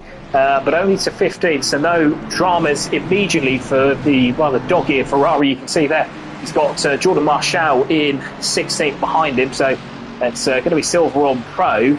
So Vermeulen over a second, I would have thought, ahead of Van der Waal, who was underlining a pretty good finish last time out in 3rd position. So Van der Waal, having not backed up his obvious pace with any kind of results, Van der Waal this season, he's way, way, way back when he should really be in the top 3 or 4, especially given his pace in Kyalami, where he could have won either race, but not for a couple of mistakes. Morgan Grace is another man to have not backed up all of his pace with the results to expect, or you would expect, but he's in 3rd position, and that is Bruce Tully, who is being given rather a going over by Daniel Crossman, the young Englishman, who's probably the youngest driver on the grid, is certainly schooling some older heads, and he's going to see, as I say that, off and into the weeds he goes, into the wall. He just clipped too much curb, and the curse of the commentator is alive and well. It's curse of the commentator on the Taco Tuesday Tier 2 commentator, but he's dropped to 6th now behind Andrew Eden. He's got Josh Clayton for company, and that Ferrari's going to be a nightmare. Josh Clayton now goes off. I don't know whether he's caught out by the Ferrari of Daniel Crossman, but he's off and goes lawn mowing, and he's got to go lawn mowing some more. But there's some damage there to the Ford Mustang, and it's not been the Leicestershire-based driver's best event, has it? He's had no luck whatsoever. He drops back behind, I think that's Vaclav Pospisil, so he dropped to 11th, and Lou Richings there is all over the back of him and has a slightly better functioning car, I would have thought. So who's that at the lead of this group? It's Brown, it's Sieb Desire. Sieb Desire has got company with Daniel Crossman now proving a bit of a roadblock. That Ferrari's going to be very slow in a straight line, and from what was challenging Bruce Tully for 4th, he's going to be challenged certainly by Sieb Desire for 8th place, isn't he? No, that's 7th, isn't it? Clayton is off behind as well, so it could be possibly 6th with Bruce Tully. It's not updated, which is not helping, so it's 4th Bruce Tully, 5th Eden, so it's going to be 6th Sieb Desire as Gordon Brown comes past as well. That Ferrari of Daniel Crossman certainly hampered and hobbled in a straight line. He's let Hyman's go through. He's let Gordon Brown go through. Brown now having a look up the inside of Steve Desert. Not really your fight, Gordon, but you crack on and give us some fun. Now, Desert is going to survive, is he? Although he does go slightly wide. Now Brown's going to have a look, potentially down the inside. He's got Hyman's to his left. Hyman's to the middle. No, Hyman's is going to have to tuck in and maybe go to the outside. He's going to try and follow Gordon Brown through. Daniel Crossman has come into the pit, so he's got a bit of time to fix some damage. Gordon Brown gets past Steve Desert for what will be 6th position, and Bowser Hyman's up ahead of Steve Desert for what is 7th. He's got Josh Clayton behind, although not for much longer, because Vaclav Pospisil is able to nudge through out of turn number 2, and he's going to have the inside for the full curve, and I think that that's going to be job done for Vaclav Pospisil, although Clayton is going to hang it round the outside and go to the inside for the full curve. Is he? Pospisil leaves him room, but the Porsche should have, with its better traction, a little bit more of an advantage going to the Dunlop curve, though Clayton says he's having none of that. He's going to try and go to the inside for the Dunlop curve. He's going to have the inside the Mustang, but Pospisil is able to brake later and is able to hang on. Now, that is Luke Richings in 11th. He's 2nd in class, and he's now seen 3 or 4 pro drivers to be put between him and his object. Lee Colpitts is just behind as well. So Lee Colpitts is in 12th position, as Daniel Crossman showing in 15th, but that's going to be a lot further back by the time the Englishman is done in the pits. Chris Gebden still hobbling back to the pits, so his race already done.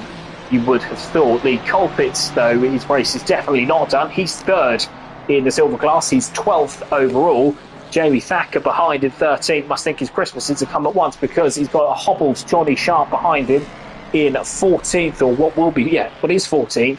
And Miguel Silva, who has dropped back a fair bit, but he's got a huge gap over Darren Townsend. Townsend's safety first approach has kept him ahead of Greg Wood, but it has cost him time to, that's Miguel Silva in the Ferrari ahead, I say ahead, well ahead, with Serafino Cabino having got past a little bit quicker than he did last time. So Cabino, the Italian, is up into 4th in class, or remains in 4th in class, but he's 17th on the road, and he's now got a bit of licence to get away from Townsend, who's holding up Wood, he's holding up Serpentine. This is where it gets really tricky if you're into class racing, because especially round such a narrow, such a difficult track to overtake on, he's got to wait pretty much 4 minutes to try and get past Serpentine. He's going to have a run, though, at Greg Wood. That's ill-advised, Renard, so you're going to have to get out of that one. It's single file through here. A little bit of contact there, I think, between the two, but all's well that ends well. We've got Owen Harris behind Greg Wood as well, so Wood in 4th in class, Harris in 5th in 21st, with Serpentine the meat in the former commentator sandwich.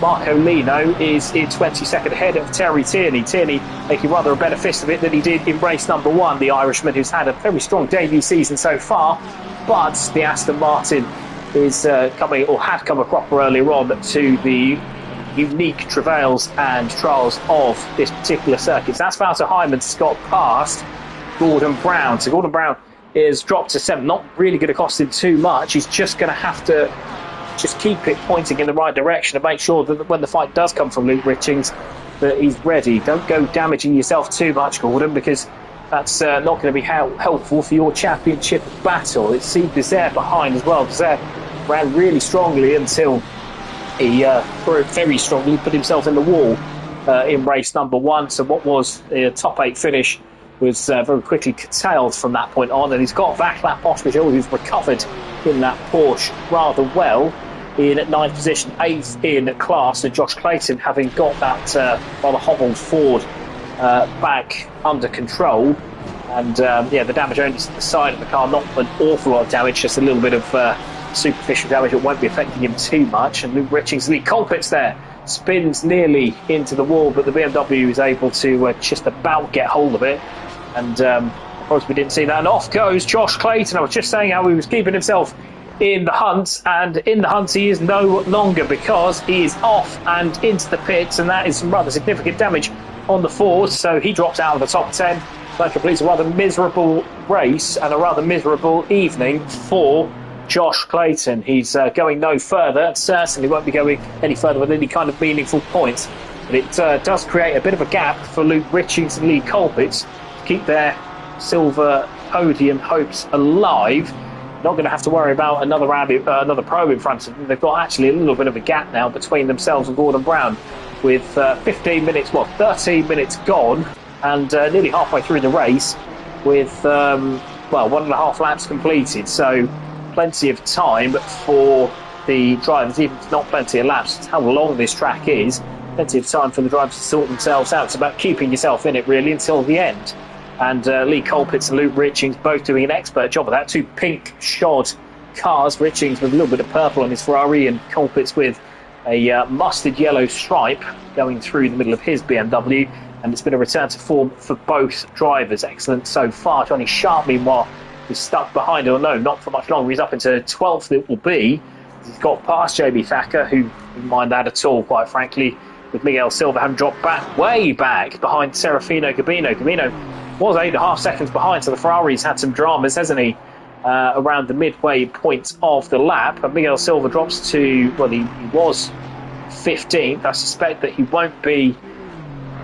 still be 15th, won't he, because Clayton is in the wall and now well out of the race, and Silva is behind Serafino Gabino. And Harris has got past both Greg Wood and Marco Lino. I think that's Greg Wood just behind, so Lino has got back ahead as Wood nearly takes a bite out of the McLaren in his stableweight's rear wing. That's Renard Serpentine behind them, so South African having to bide his time just a little bit more with regards to the damage. There's Darren Mark Davies is in 20th, 5th overall, the Welshman, doing a stellar job really, ahead of Richard Gibbon and Terry Tierney. So good driving so far from the experienced Welshman. Not had as much luck as he would have hoped this season, but this would represent a real upturn in luck and performance as Serpentine. As off goes Owen Harris, and into Owen Harris goes Renard Serpentine. Greg Wood is off as well, so that's 3 cars gone, and that's 2 strong AM Championship contenders. Well, certainly 2 strong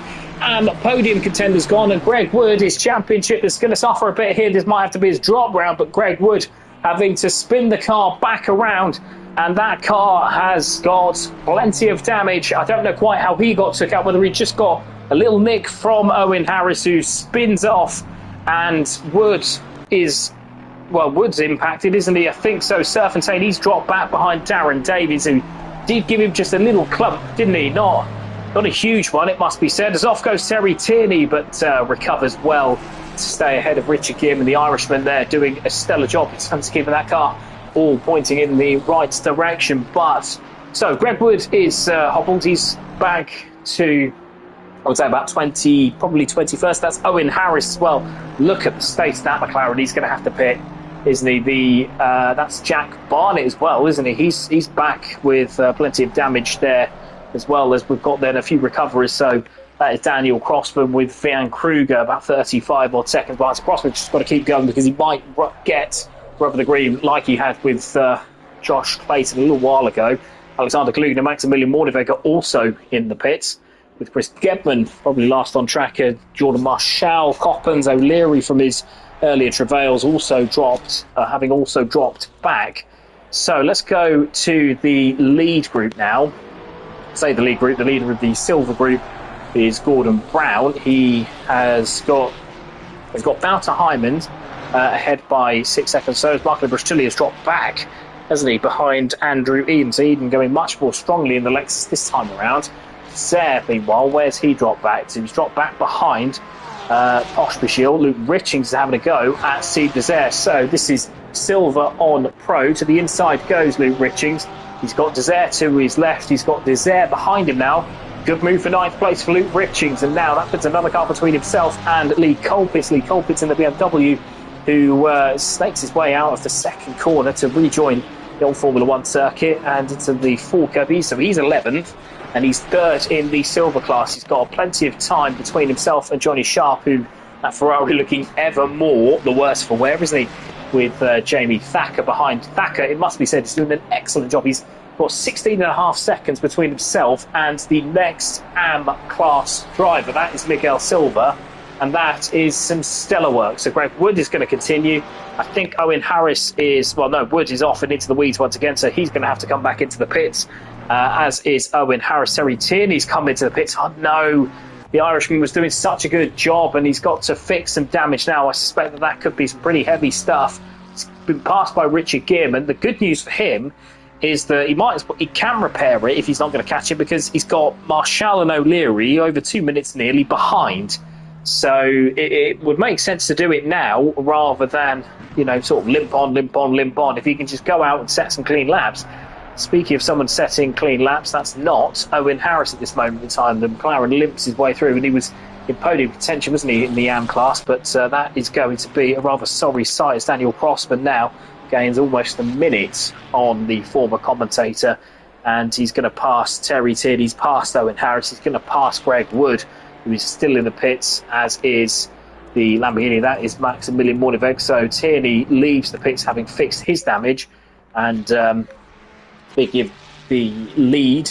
That is Jared Vermeulen. Vermeulen now 8 seconds clear of Damien van der Waal. So van der Waal's got 4 seconds on Morgan Grace. So Grace in third position to back up what was a really impressive second position earlier on, if he can maintain. He's got 10 seconds thereabouts. He's over Andrew Eden, who's got Marcelin Brustulli hunting him down once again. Brustulli wants his 4th place back, having lost it earlier on. Having been roughed up a little bit in the first corner.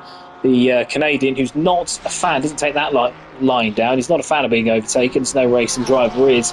But one of the more aggressive drivers on the grid, Brustulli, is going to want to have something to say about the possession of 4th position. So Gordon Brown is just behind Wouter Hyman, so he was about a second behind. It's a little bit more, I would suggest, but the Ferrari serving Brown well in the silver class this time. He's got 3 seconds between himself and Hyman. He's got a bit of time between himself and Pospisil. Smakla Pospisil up into 8th ahead of Sieb Dessert. So Sieb Dessert is 8th in class, but he's 9th overall.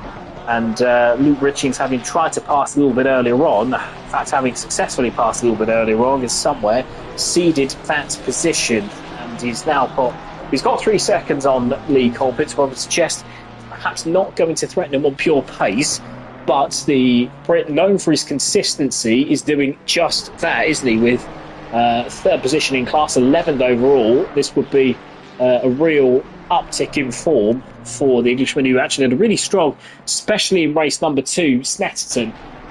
He won the silver class. He was just behind Greg Wood on that occasion, but Greg Wood in the AM class, and the AM winner that day didn't really matter so much, but he did finish in the top 10 overall. So Colpit's there doing a little bit more of what we know he can do. That's Johnny Sharp in 12th position. He's got a second and a half apparently over Jamie Thacker. It looks about that, and I have to say apparently, because these timings update every 2.5 minutes or so, such is the wonderful way in which ACC's sector times work. But that there is Jamie Thacker, and I must emphasise this, he's doing a brilliant job in the lead of the AM class. He's got a decent gap over Serafino Cabino. That gap is coming down, but Cabino not in the mood to do anything silly, and certainly Thacker not in the mood to do anything silly. Miguel Silva is 16 and a half seconds behind Jamie Thacker in second, and it's a real good drive from Miguel Silva. He's not always had the luck, the Luxembourg driver, and has not always been able to be towards the sharp end, but this is what he can do. So the Ferrari, they just keeps it out of the wall there. He nearly goes in the wall midway through the lap. That's not what you like, as Chris Gebman is once again in strife around the back of the circuit. So the Porsche, once again, having recovered earlier on, it's not been the championship contenders' best race. And so I mentioned the drop scores a little bit earlier on. You do get 1 free drop score in your, as Gebman there nearly has another accident, you do get 1 drop score in your championship. That gets taken away at the end. That's your worst result, as Andrew Eden has dropped back to Marcelin Brustulli. He's dropped back to 5th, and Brustulli's up into 4th. So Brustulli gets his way and gets back past into 4th position, as off goes Andrew Eden. Oh, disaster once again for the Lexus. He's dropped from 4th to 5th to 6th to 7th to 8th. That's Steve Dessert reversed into the wall. He's given himself more damage. I think Richings coming through. The Colpit's coming through. I think now's going to be the time for Eden to try and spin his way back around, but the Lexus is about as damaged as Andrew Eden's top 5 hopes are, because that's Johnny Sharp now coming past. Or is he? No, not quite, but it's going to be El Damagico for those two as Johnny Sharp now goes off, and he just about manages to keep the car going. But Eden, who was 5th, has dropped to 11th, and he might have more trouble coming his way because that's Johnny Sharp right behind him, and that's Jamie Thacker. Thacker won't be getting involved in any nonsense unless he can quite clearly get past. But Sharp, this is for class position. So Eden there having dropped off again. It's not been the best of a couple of minutes for Andrew Eden, but the Lexus driver, they're getting into all sorts of trouble with the narrow walls, just once again biting the Lexus. As down the inside goes Johnny Sharp. I think he's going to have the position. The Lexus there struggling with so much damage and so little grip. As Vermeulen now is off down the Dirtinghoer, and he's got a 10.5 second lead. Now I would make this with 2 laps to go, I would suggest. So he'll be, once he crosses the line anyway, it's about an 8 and a bit minute lap. We'll just see what the best lap times are for Vermeulen. It's 2 valid laps, 8 minute 14, 8 minute 10. So the Ferrari driver there with 16 minutes to go, I would suggest it'll be a 5-lap race. So that's Demian van der Waal in second position, 10.5 seconds back. That is Morgan Grace in 3rd. He's 6 seconds off the back of van der Waal, but he's got a big old gap ahead of Bruce Tully. Car number 94 is in the wall. Who is that? As we can try and see who it is. No, nothing doing at this moment in time. I think it's Lee Colpitts. Lee Colpitts is now the latest of all victim to the Nurburgring Nordschleiffe difficult manner. But I think, so where's he dropped back to? I think he's dropped back to, he's behind car number 19, but that doesn't tell me an awful lot. So he's 14th. So he's just clear of Miguel Silva. He's actually only dropped 1 position. He's dropped 1 position in class. But that car tells me, looking at the state of it, that he'll have to work quite hard to keep that going. He's got a decent gap ahead of Marco Lino and Richard Gearman in 16th and 17th. That'll be 5th and 6th in class they are at this moment in time. But Lee Colpitts there having dropped back and somehow put himself in the wall. You can see there right behind him, that is Miguel Silva. Silva looking an awful lot more coherent in his vehicle, and that is nothing on the driver but everything on the state of that car. So the BMW is going to pull to the left hand side. Miguel Silva is going to go to the right hand side, and I think Colpitts will be coming in for a quick pit stop for that damage, because the BMW there being more than a little bit hobbled, as the pink BMW, you can see there having no speed in the straights. I suspect that he might come in and pit and see if he can fix that damage, but he's got Lino behind in silver, and then Richard Gearman before then. A huge gap all the way back to James O'Leary. So he can come in and he can fix that damage. He'll lose probably only the 2 positions that he's going to lose anyway. So into the pits he comes, and we'll see exactly how that gets fixed. But yes, Marco Brush Tully now 15 seconds back from 3rd position, Morgan Grace. That's Hyman's 3.8 seconds behind. And that is 5th position for Wouter Heymans. 6th position, Gordon Brown. Brown has got a bit more of a commanding lead over the 2nd place silver car, which is Luke Richings. It's been a really good performance from Luke Richings, though he's in the top 10, having been 2nd overall, having been 2nd in the silver class earlier on. This is Gordon Brown, who's got Vaclav Pospisil behind. Pospisil not known for his stupidity when it comes to dark moves, so Pospisil following Brown rather dutifully at this moment in time. He's got 4 seconds between himself and Heymans, and no need for any silliness here. If Pospisil can get past cleanly, he will, but Brown has a rather commanding position at this moment in time. Luke Richings, though, has got back past the Desert. That battle over just pride really is going on and on and on. So Desert has dropped back behind Luke Richings, so he drops to 9th position. He remains in 7th in the Pro class. Luke Richings remains in 2nd in the Silver class, and twice it might just cost him a chance at victory in the Silver class, Luke Richings, but it is nice if he can to finish in the top 8, so you really get why he's doing it. Johnny Sharp, meanwhile, is up into 10th overall after the issues that befell Lee Colpitts, who's still in the pits, and Andrew Eden able to get back going and recover, even if he is somewhat hamstrung by the damage that's been sustained to that Lexus.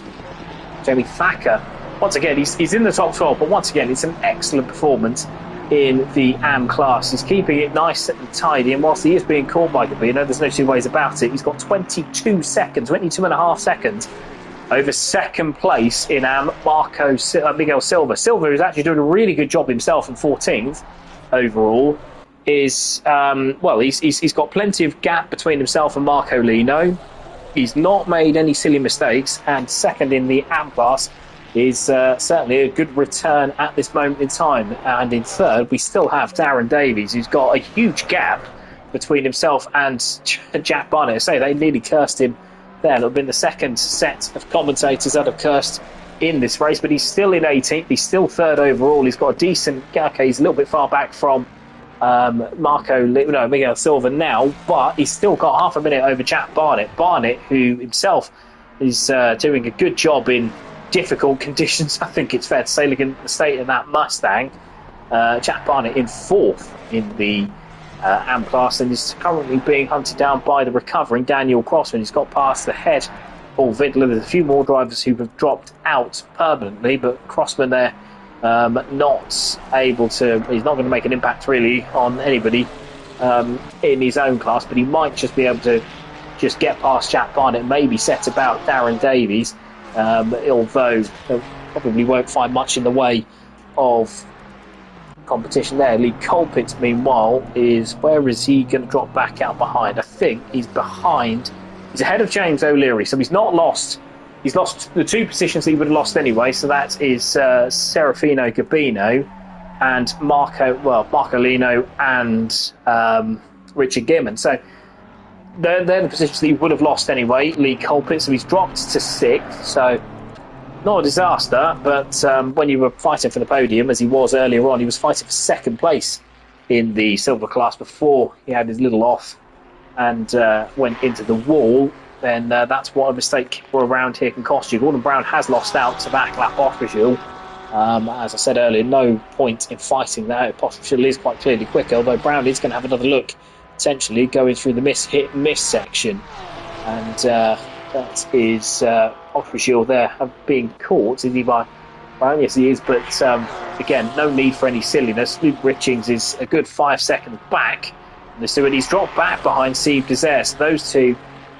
certainly a bit of a tit-for-tat squabble, so Brown and Pospisil would do well to settle down and get away from each other, or get away certainly from the battle between Richings and Desert. So Pospisil up into sixth position. It's confirmed now by the timing screens at long last, and 5 seconds between Brown and Desert, 6 seconds between Brown and Richings, which is the gap that he'll be interested in, because he wants to make sure that he can get away from Luke Richings without any issues without any foibles and problems as regards to the rest of the race. Now, let's see if there is a battle. I think the battle is potentially Richard Gearman, who's got past Marcolina now.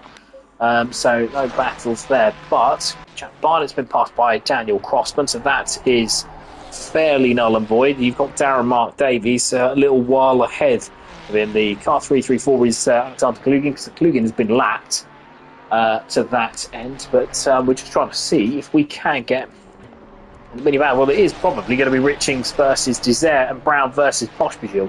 We'll keep an eye on that, but Wouter Heijmans has got to within 2.5 seconds of Markelin Brush Tully, so that's one that is full position in class. It's not just overall. So this one, there's a points paying position at stake here. Heijmans, if he's not careful, he'll have Pospisil behind him. Pospisil can finally get himself free of Gordon Brown, although there is a little bit of laggage involved with Heijmans there, a little bit of ping as with Markelin Brush Tully. But we can see there that it is 2.5 seconds at the moment, although it doesn't look like that on the timing. So where are they? Well, they're going down towards the Duttenhoer, so the next time will be, I would suspect, the start-finish line, which Javrin is going to cross and will start his last lap within the next 30 seconds or so. So Heijmans now going through the final couple of corners the final couple of corners before that big long straight, the Duttenhoer, where the Ferrari should be able to stretch its legs. He should be able to get onto the back of the Porsche, so the Porsche does have really good traction, which might just boost its straight line speed. So it's 2.5 seconds it currently is at the moment. We'll go back to Gordon Brown, who's dropped back a little bit further from back lap Poshmachil. Steve Desert, who has certainly not got the way from Luke Richings. Richings again challenging the Dutchman's Desert and challenging Steve's Desert to hold on to 8th place. In fact, he's really just taking it from him. He goes to the outside. Over the crest we go, and is he going to be able to hold on? He is. Desert drops in behind, and Luke Richings there before they even get to the final couple of corners towards the Beloff S's, I do believe, and that is going to be 8th position for Luke Richings. So Richings taking obviously a position off of Steve Desert, but if he can, if he can get away, he might be able to challenge Gordon Brown on the last lap. So Brown's just about to cross the line now, so he's 2 seconds behind Poshmachil, so that seems done. But Richings there, 6.5 seconds back. That's the problem when they've been fighting. He's cost himself, probably, I would suggest, a shot at Brown, unless Brown can, does make a mistake. But the Sky branded Ferrari has not looked like doing so far. 7th position for Gordon Brown is a welcome return to form after a difficult Snetterton, but an even worse Solder. Certainly showing that he's got a say in this championship now. Renard Serfontaine as well has dropped back to 24th, isn't he? So whereas he is 9th in class, so he's going to drop this run. Johnny Sharp is in the pits, and that's the Ferrari's race done, you would have thought. So what was a top 12 is now very certainly retirement for Johnny Sharp, who was coming to the pits after 1 too many scrapes with the wall. So Vida Gabino having 1 or 2 scrapes with Andrew Eden and Jamie Thacker. Eden not really racing for position here, with Thacker having dropped his 28 seconds back off of the next car. But importantly, I said this earlier on, he's got a huge gap over Miguel Silva. So you can see with the red numbers, they're the AM drivers. Thacker leading the AM class by a country mile. He's got about 29.5 seconds on Miguel Silva, who is 2nd in class, doing a stellar job himself, although he's just lost out to Richard Gearman. That's not going to cost him anything in terms of position in class. It might just cost him a little bit of time, but he's got then a further 15 seconds on Darren Mark Davies. So 3rd position for Darren Mark Davies at this moment in time in class. He's 16th overall with 4.5 minutes to go. This will be the last lap. He's got probably 2 minutes behind thereabouts Jared Vermeulen, but that's all he needs to be honest. If you're within 2 minutes of him, as I won't even bother trying to do the maths, but if you are within 2 minutes of him in the AM class, then it's certain that you'll be doing quite well around the Nurburgring Nordschleiffe, which is obviously, as I said, the test. It's almost like a rally stage, but you're trying to pass for position. It's a bit like a time trial. As Jared does showboating there, nearly loses it on the entrance to the... He's in the midway point, isn't he? But on the entrance through to the tight sort of chicane that you go into, forget the names. I'm very sorry. It's 157 corners. I can just about remember 12 of them. So, but he does nearly lose it there. And if he was to lose it, well, he would spice up the last lap or so. Got nearly, just over 3.5 minutes to go, plus however long it does take, about a minute and a half extra, I would have thought, to complete the race. Van der Vaal has just gone off slightly himself, but managed to keep it all pointing in the right direction. A Morgan race as Darren Mark Davies goes into the pits. I don't know whether he's been disconnected or whether or not he has crashed, but the Ford is in the pits, and what was third position in class is very sadly retirement. That is disaster for the Welshman, who has been dropped off the jacks. I wonder if there's been a collision somewhere, but the bottom line is he is out of third position and out of the race, and Jack Barnett in the not exactly original condition Mustang, it must be said, he's going to take third position in class. So Jack Barnett, by keeping things going and keeping it all pointing in the right direction, is going to take third position, barring any hiccups, in AM class. He's got 23 seconds over Dreadlock Steve, who's going to have bother from Lee Colpitts behind. Colpitts, who had his earlier adventure, but he is going to be in 6th position in the silver class, ahead of James O'Leary, who'll make it 7th despite earlier collisions. It seems that plenty of the silver class have suffered and struggled with that, with Renard Serfontaine and Chris Gebben among those two have hit strife around this 40 minutes endurance test of man and machine. But Darren Davies, you have to feel gutted for him, because whether it's disconnection, whether it's crash, third position was on in the AM class. It's a long-awaited podium, or it would have been a long-awaited podium. It's now an even longer-awaited podium for Davies in the AM class. And Jamie Thacker, we go to the lead there because he is leading the AM class. He's got 32 seconds to find for positions ahead.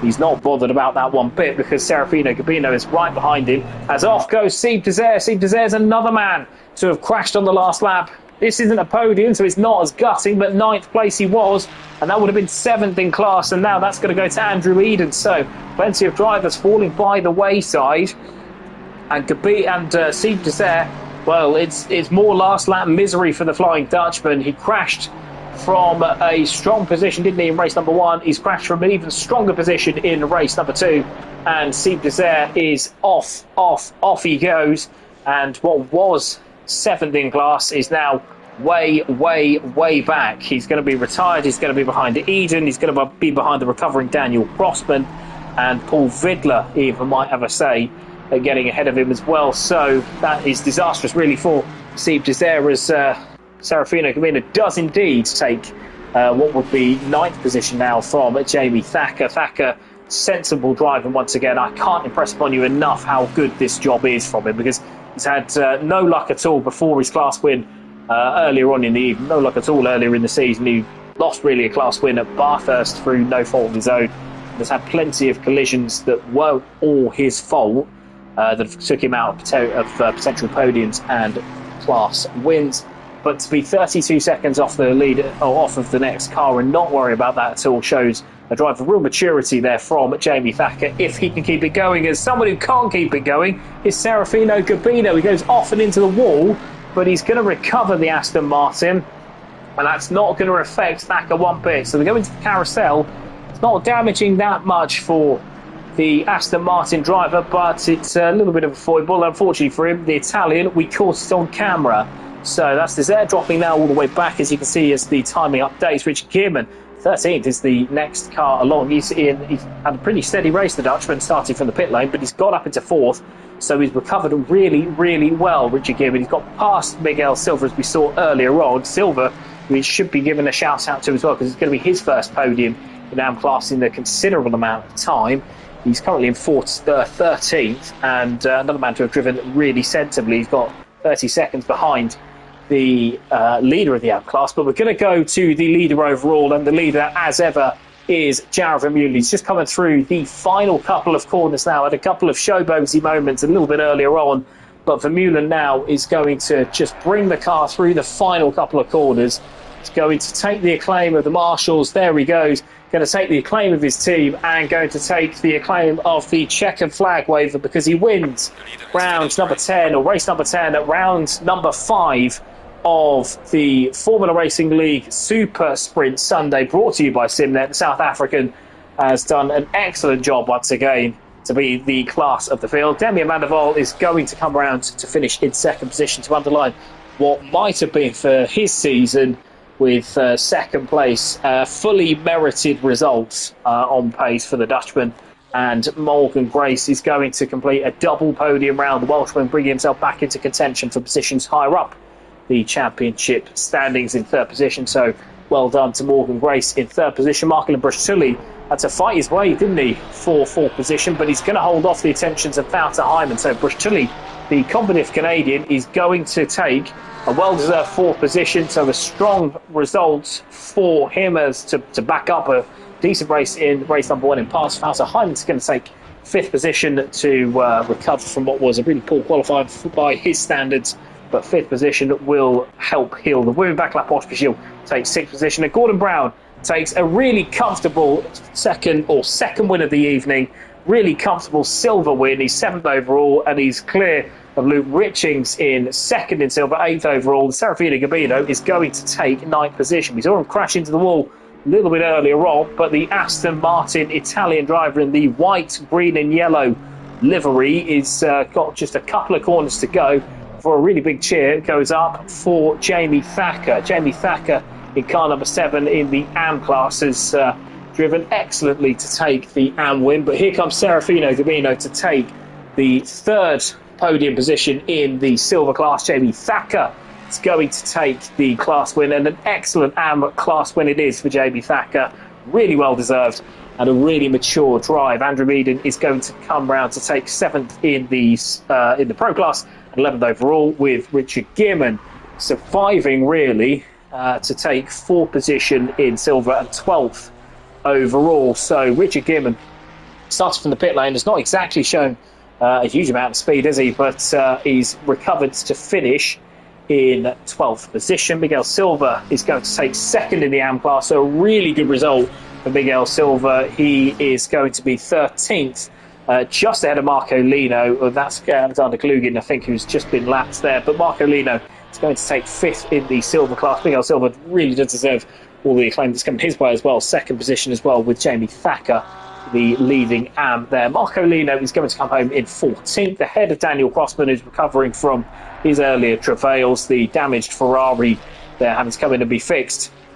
But it's a good recovery drive to finish in 15th. And I think he's going to take 8th in class, and not a complete disaster, with Jack Barnett quite far back, but a rather lonely 3rd position in the AM class, just nursing what's been a really damaged Ford Mustang. So he's done a really, really good job there. I say lonely, and him being quite far back, that is a mark really of him keeping himself out of trouble and keeping his composure. He's got Dreadlock Steve in the background, I think.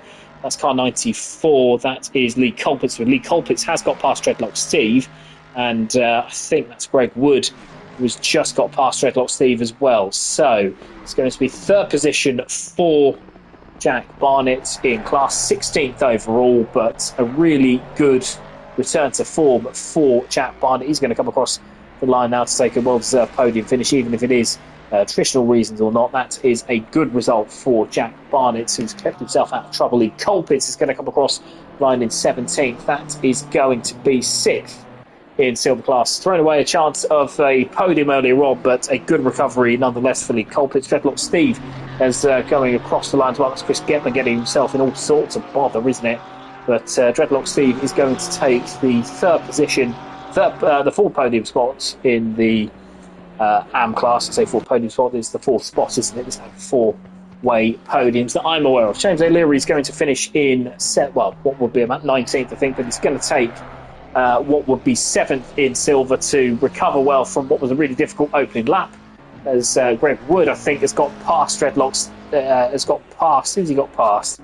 It's a little bit further back, so I'm assuming the car that was in front of Dreadlock Steve was indeed Chris Gedman, but Greg Wood is going to take 5th position in the AM class, so not disastrous, even if he did chuck himself at the wall in avoidance of his teammate or sympathy of his teammates or stablemate. That's Owen Harris, who's a little bit further back. Renat Serfontaine, meanwhile, is the next across the line behind Greg Wood. Serfontaine, bit of a well, he's going to suffer quite a bit with his championship, because he was 4th earlier on. He's going to be 8th in silver. Greg Wood is going to take 4th in the 5th in the AM class, with Renat Serfontaine got back. He might not cede the lead to Gordon Brown, but Serfontaine is going to finish 8th in the silver class. He's going to finish about 21st or 22nd. Still plenty of drivers who are still quite far back, so it's going to take a little while for the racing to fully finish. Car 777 is next across the line, but it is Owen Harris. It's going to be a full minute behind. He's got Jordan Marshall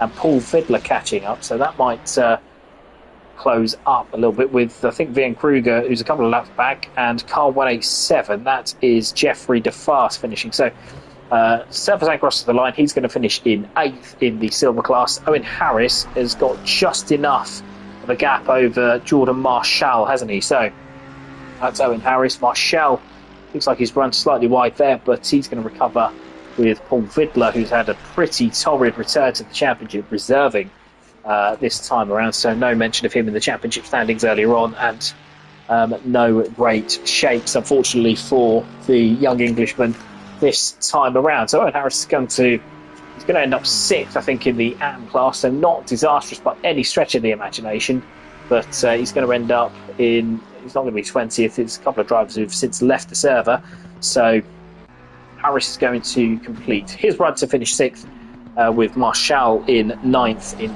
the silver class. Harris is going to be 6th in the AM class. So Harris is going to cross the line now. We're nearly finished with Marshall next across the line to take 9th position in the silver class, and Paul Fiddler in 22nd overall. He's going to finish, I think, if memory serves, he's about he's 8th, I think, in the pro class, but that is an attritional based reason. Jeffrey DeFast is going to be, well, it's going to be Vian Kruger who's next across the line. Jeffrey DeFast just coming through to the Dirtinger long straight. So Vian Kruger, who's I mentioned earlier on, he's the reason for the prompt for the Patreon server, because he is a Patreon member. He pays his £4 a month, and for that he can change his car, because he has been in a McLaren all season. And Vian Kruger now just coming through the final couple of corners to almost completely finishing, as we have Jared Vermeulen in from a double winner around the Green Hell. Jared Vermeulen in, and we'll bring him in a little bit later on. This is going to be Vian Kruger across the line, and then it's going to be Jeffrey DeFast to take a distant 7th in the AM class. Kruger will finish 8th in the AM class, and DeFast there, it's not going to be 22nd, it's going to be about 24th, 25th, due to other drivers leaving. But here is Jeffrey DeFast. Across the line we go, and the Belgian, who's had a pretty rotten run in his pursuit of the championship, or the AM championship, is going to take 25th overall. It wasn't too far out. But that is it for the racing action. We're going to go and speak to the double winner, Jared Vermeulen. And Jared, I want to ask you a couple of questions in terms of concentration, because it was obvious from probably about half a lap into each race that you were going to win. So with that in mind, with you being a lot quicker, is it just then a case of make sure that you stay switched on and don't try and push yourself 100% because you want to leave a little bit in the tank? Or just talk me through your mindset. Looking over the first 2 races, I was always lapping within 2.5 tenths or going quicker. So it was just my final lap of the day where I missed the carousel.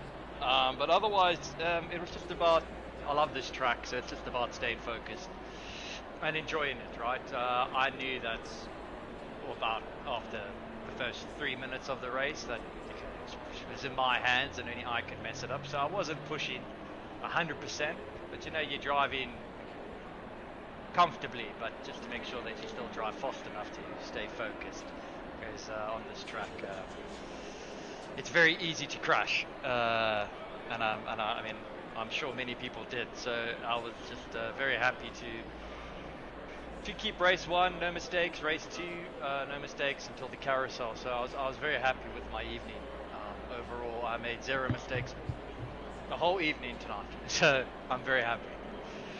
So with that in mind, obviously, how quickly are you looking to get the championship sewn up? Because you've got a huge gap now you had a huge gap anyway over Daniel Crossman. Crossman didn't have his best evening tonight. He was, I think, 4th or 5th overall in the first race, but he did then slip in race number 2. Is it just a case of get the championship done as quickly as possible so then you don't have to think about it? So at the moment, I think my gap will probably go up to 20 points looking at tonight. So it's nearly there. But it's okay. I think as long as I don't have any DCs, that's all that I care about, right? I just want to have a race, finish the race, and finish the races that are coming. And if I win it before the final race, that's fine, right? Because of the job round. Green light, give us okay. I think next week it should technically, if I have a good race, finish 1st or 2nd, I think then it's pretty much done because of the job round factor. So it's all about just, trying to stay focused. Netherton, I was sick and all that stuff, so I made a uncharacteristic move on that guy, Crossman, which fair enough, I got a penalty for it. I put myself in for the penalty. So today I was just happy to be back racing, feeling 100% and just enjoying driving, right? I didn't really care about if anyone was near me. I hope somebody would be, but I was just there to enjoy the Nordschleife, which is the best track on this game. So I'm just very happy. Well done indeed for your 2 wins. Now, another double winner is Gordon Brown. Gordon, it was Bonjour. a bit more, it was a bit hairy in race number 1, but a lot more comfortable race number 2. You've got 2 class wins. That puts you right back in the championship hunt for the silver class. So just how important were they today with your rivals falling by the wayside? I will let you know in the next 2 minutes, as I'm currently uploading the results to Simnet, because I want to see myself exactly Back where in what's done to the back in the championship. season. Back in the season. Yeah, So- I was in 7th, I think, at the start of this race. It was not looking too good, to be honest. But obviously I hit the pole position, got the lap in clean. Obviously with the qualifying situation, felt like everyone got two-shot qualifying, which I think did actually massively help me, to be honest. But we can't run a race when half the people don't get a chance to qualify. That's not fair. So, yeah, quality was monumental in getting ahead of Luke Richings tonight. He was absolutely on one all through race 1. I could not let up, and I think there was a moment where I had Clayton make a mistake going up. I'm going to call it the toilet section. I don't know if you're familiar with that terminology. It's part of the track where there's toilets all up the right hand side, portal toilets. That's how I remember. That's what I call it. And he was just kind of recovering at the fast left-hander before the carousel sort of section, and I met him right at the left-hander, and Richings was like 0.2 behind me at the same time. It was a hairy moment. It was so exciting. I don't think I've had as an exciting race as that. It looked like it maybe, on paper lights the flag, but it was not that simple at all. I imagine race 2 was going to be very similar, but then I think Pospisil and I wanted to say Johnny Sharp had an incident at one of the corners at the Nordschleiffe, and they both kind of rejoined in between me and Luke tonight, which gave me that buffer. I think Crossman was mentioned by yourself earlier on, Jared. I think he had an issue. Drove around him like he wasn't there on the long back straight. So I had a bit of a buffer tonight for race 2, which really helped. But yeah, I'm really looking forward to see what that's done to the championship now. So race number 2, you mentioned you were a bit more punchy on lap number 1. Was the idea to try and get a couple of cars in between yourself and Luke Richings and then let the race settle from there? Or was it just I see a gap, I go for it? Yes and no. I'm in the party with Luke Richings, and I had a conversation with him. I knew he was going for it, basically. He needed to get in front. The thing is with this track, what if you don't make a mistake? It's so hard to overtake. It's just nearly impossible. You can get around in the GP section, but again, you can defend there as well. You can take alternate lines. You can have a good battle, but there's no really anywhere else where it's properly possible to do it unless the car makes a mistake. So it was just a case of keeping the car in between the white lines on the track for most of tonight, and that was the main focus. And like I said, if I could get a buffer, that would help. But yeah, I think in the first couple of corners, it was more the cars ahead were battering each other, and I didn't want to get involved. And one way to not be involved with that is to get in front of them. So if I could get in front of them into the Nordschleiffe section, it would have definitely helped, because I didn't want to get caught up in any of the shenanigans. But it turned out, anyway, time the GP track settled, I was tucked in behind them, so business as usual. Okay, thank you both so much. Well done to both of you. Congratulations on your double win. I am going to leave it there because of the slightly lengthened nature, I think, of the racing tonight. We'll ignore the gremlins earlier on. It was probably a technology issue, wasn't it, chaps, rather than human error. But just enough to say we've got 2 more rounds to go coming up for the Simnet Super Sprint Sunday. I've been Jack Prentice. It will be my pleasure to take you through it next week. Take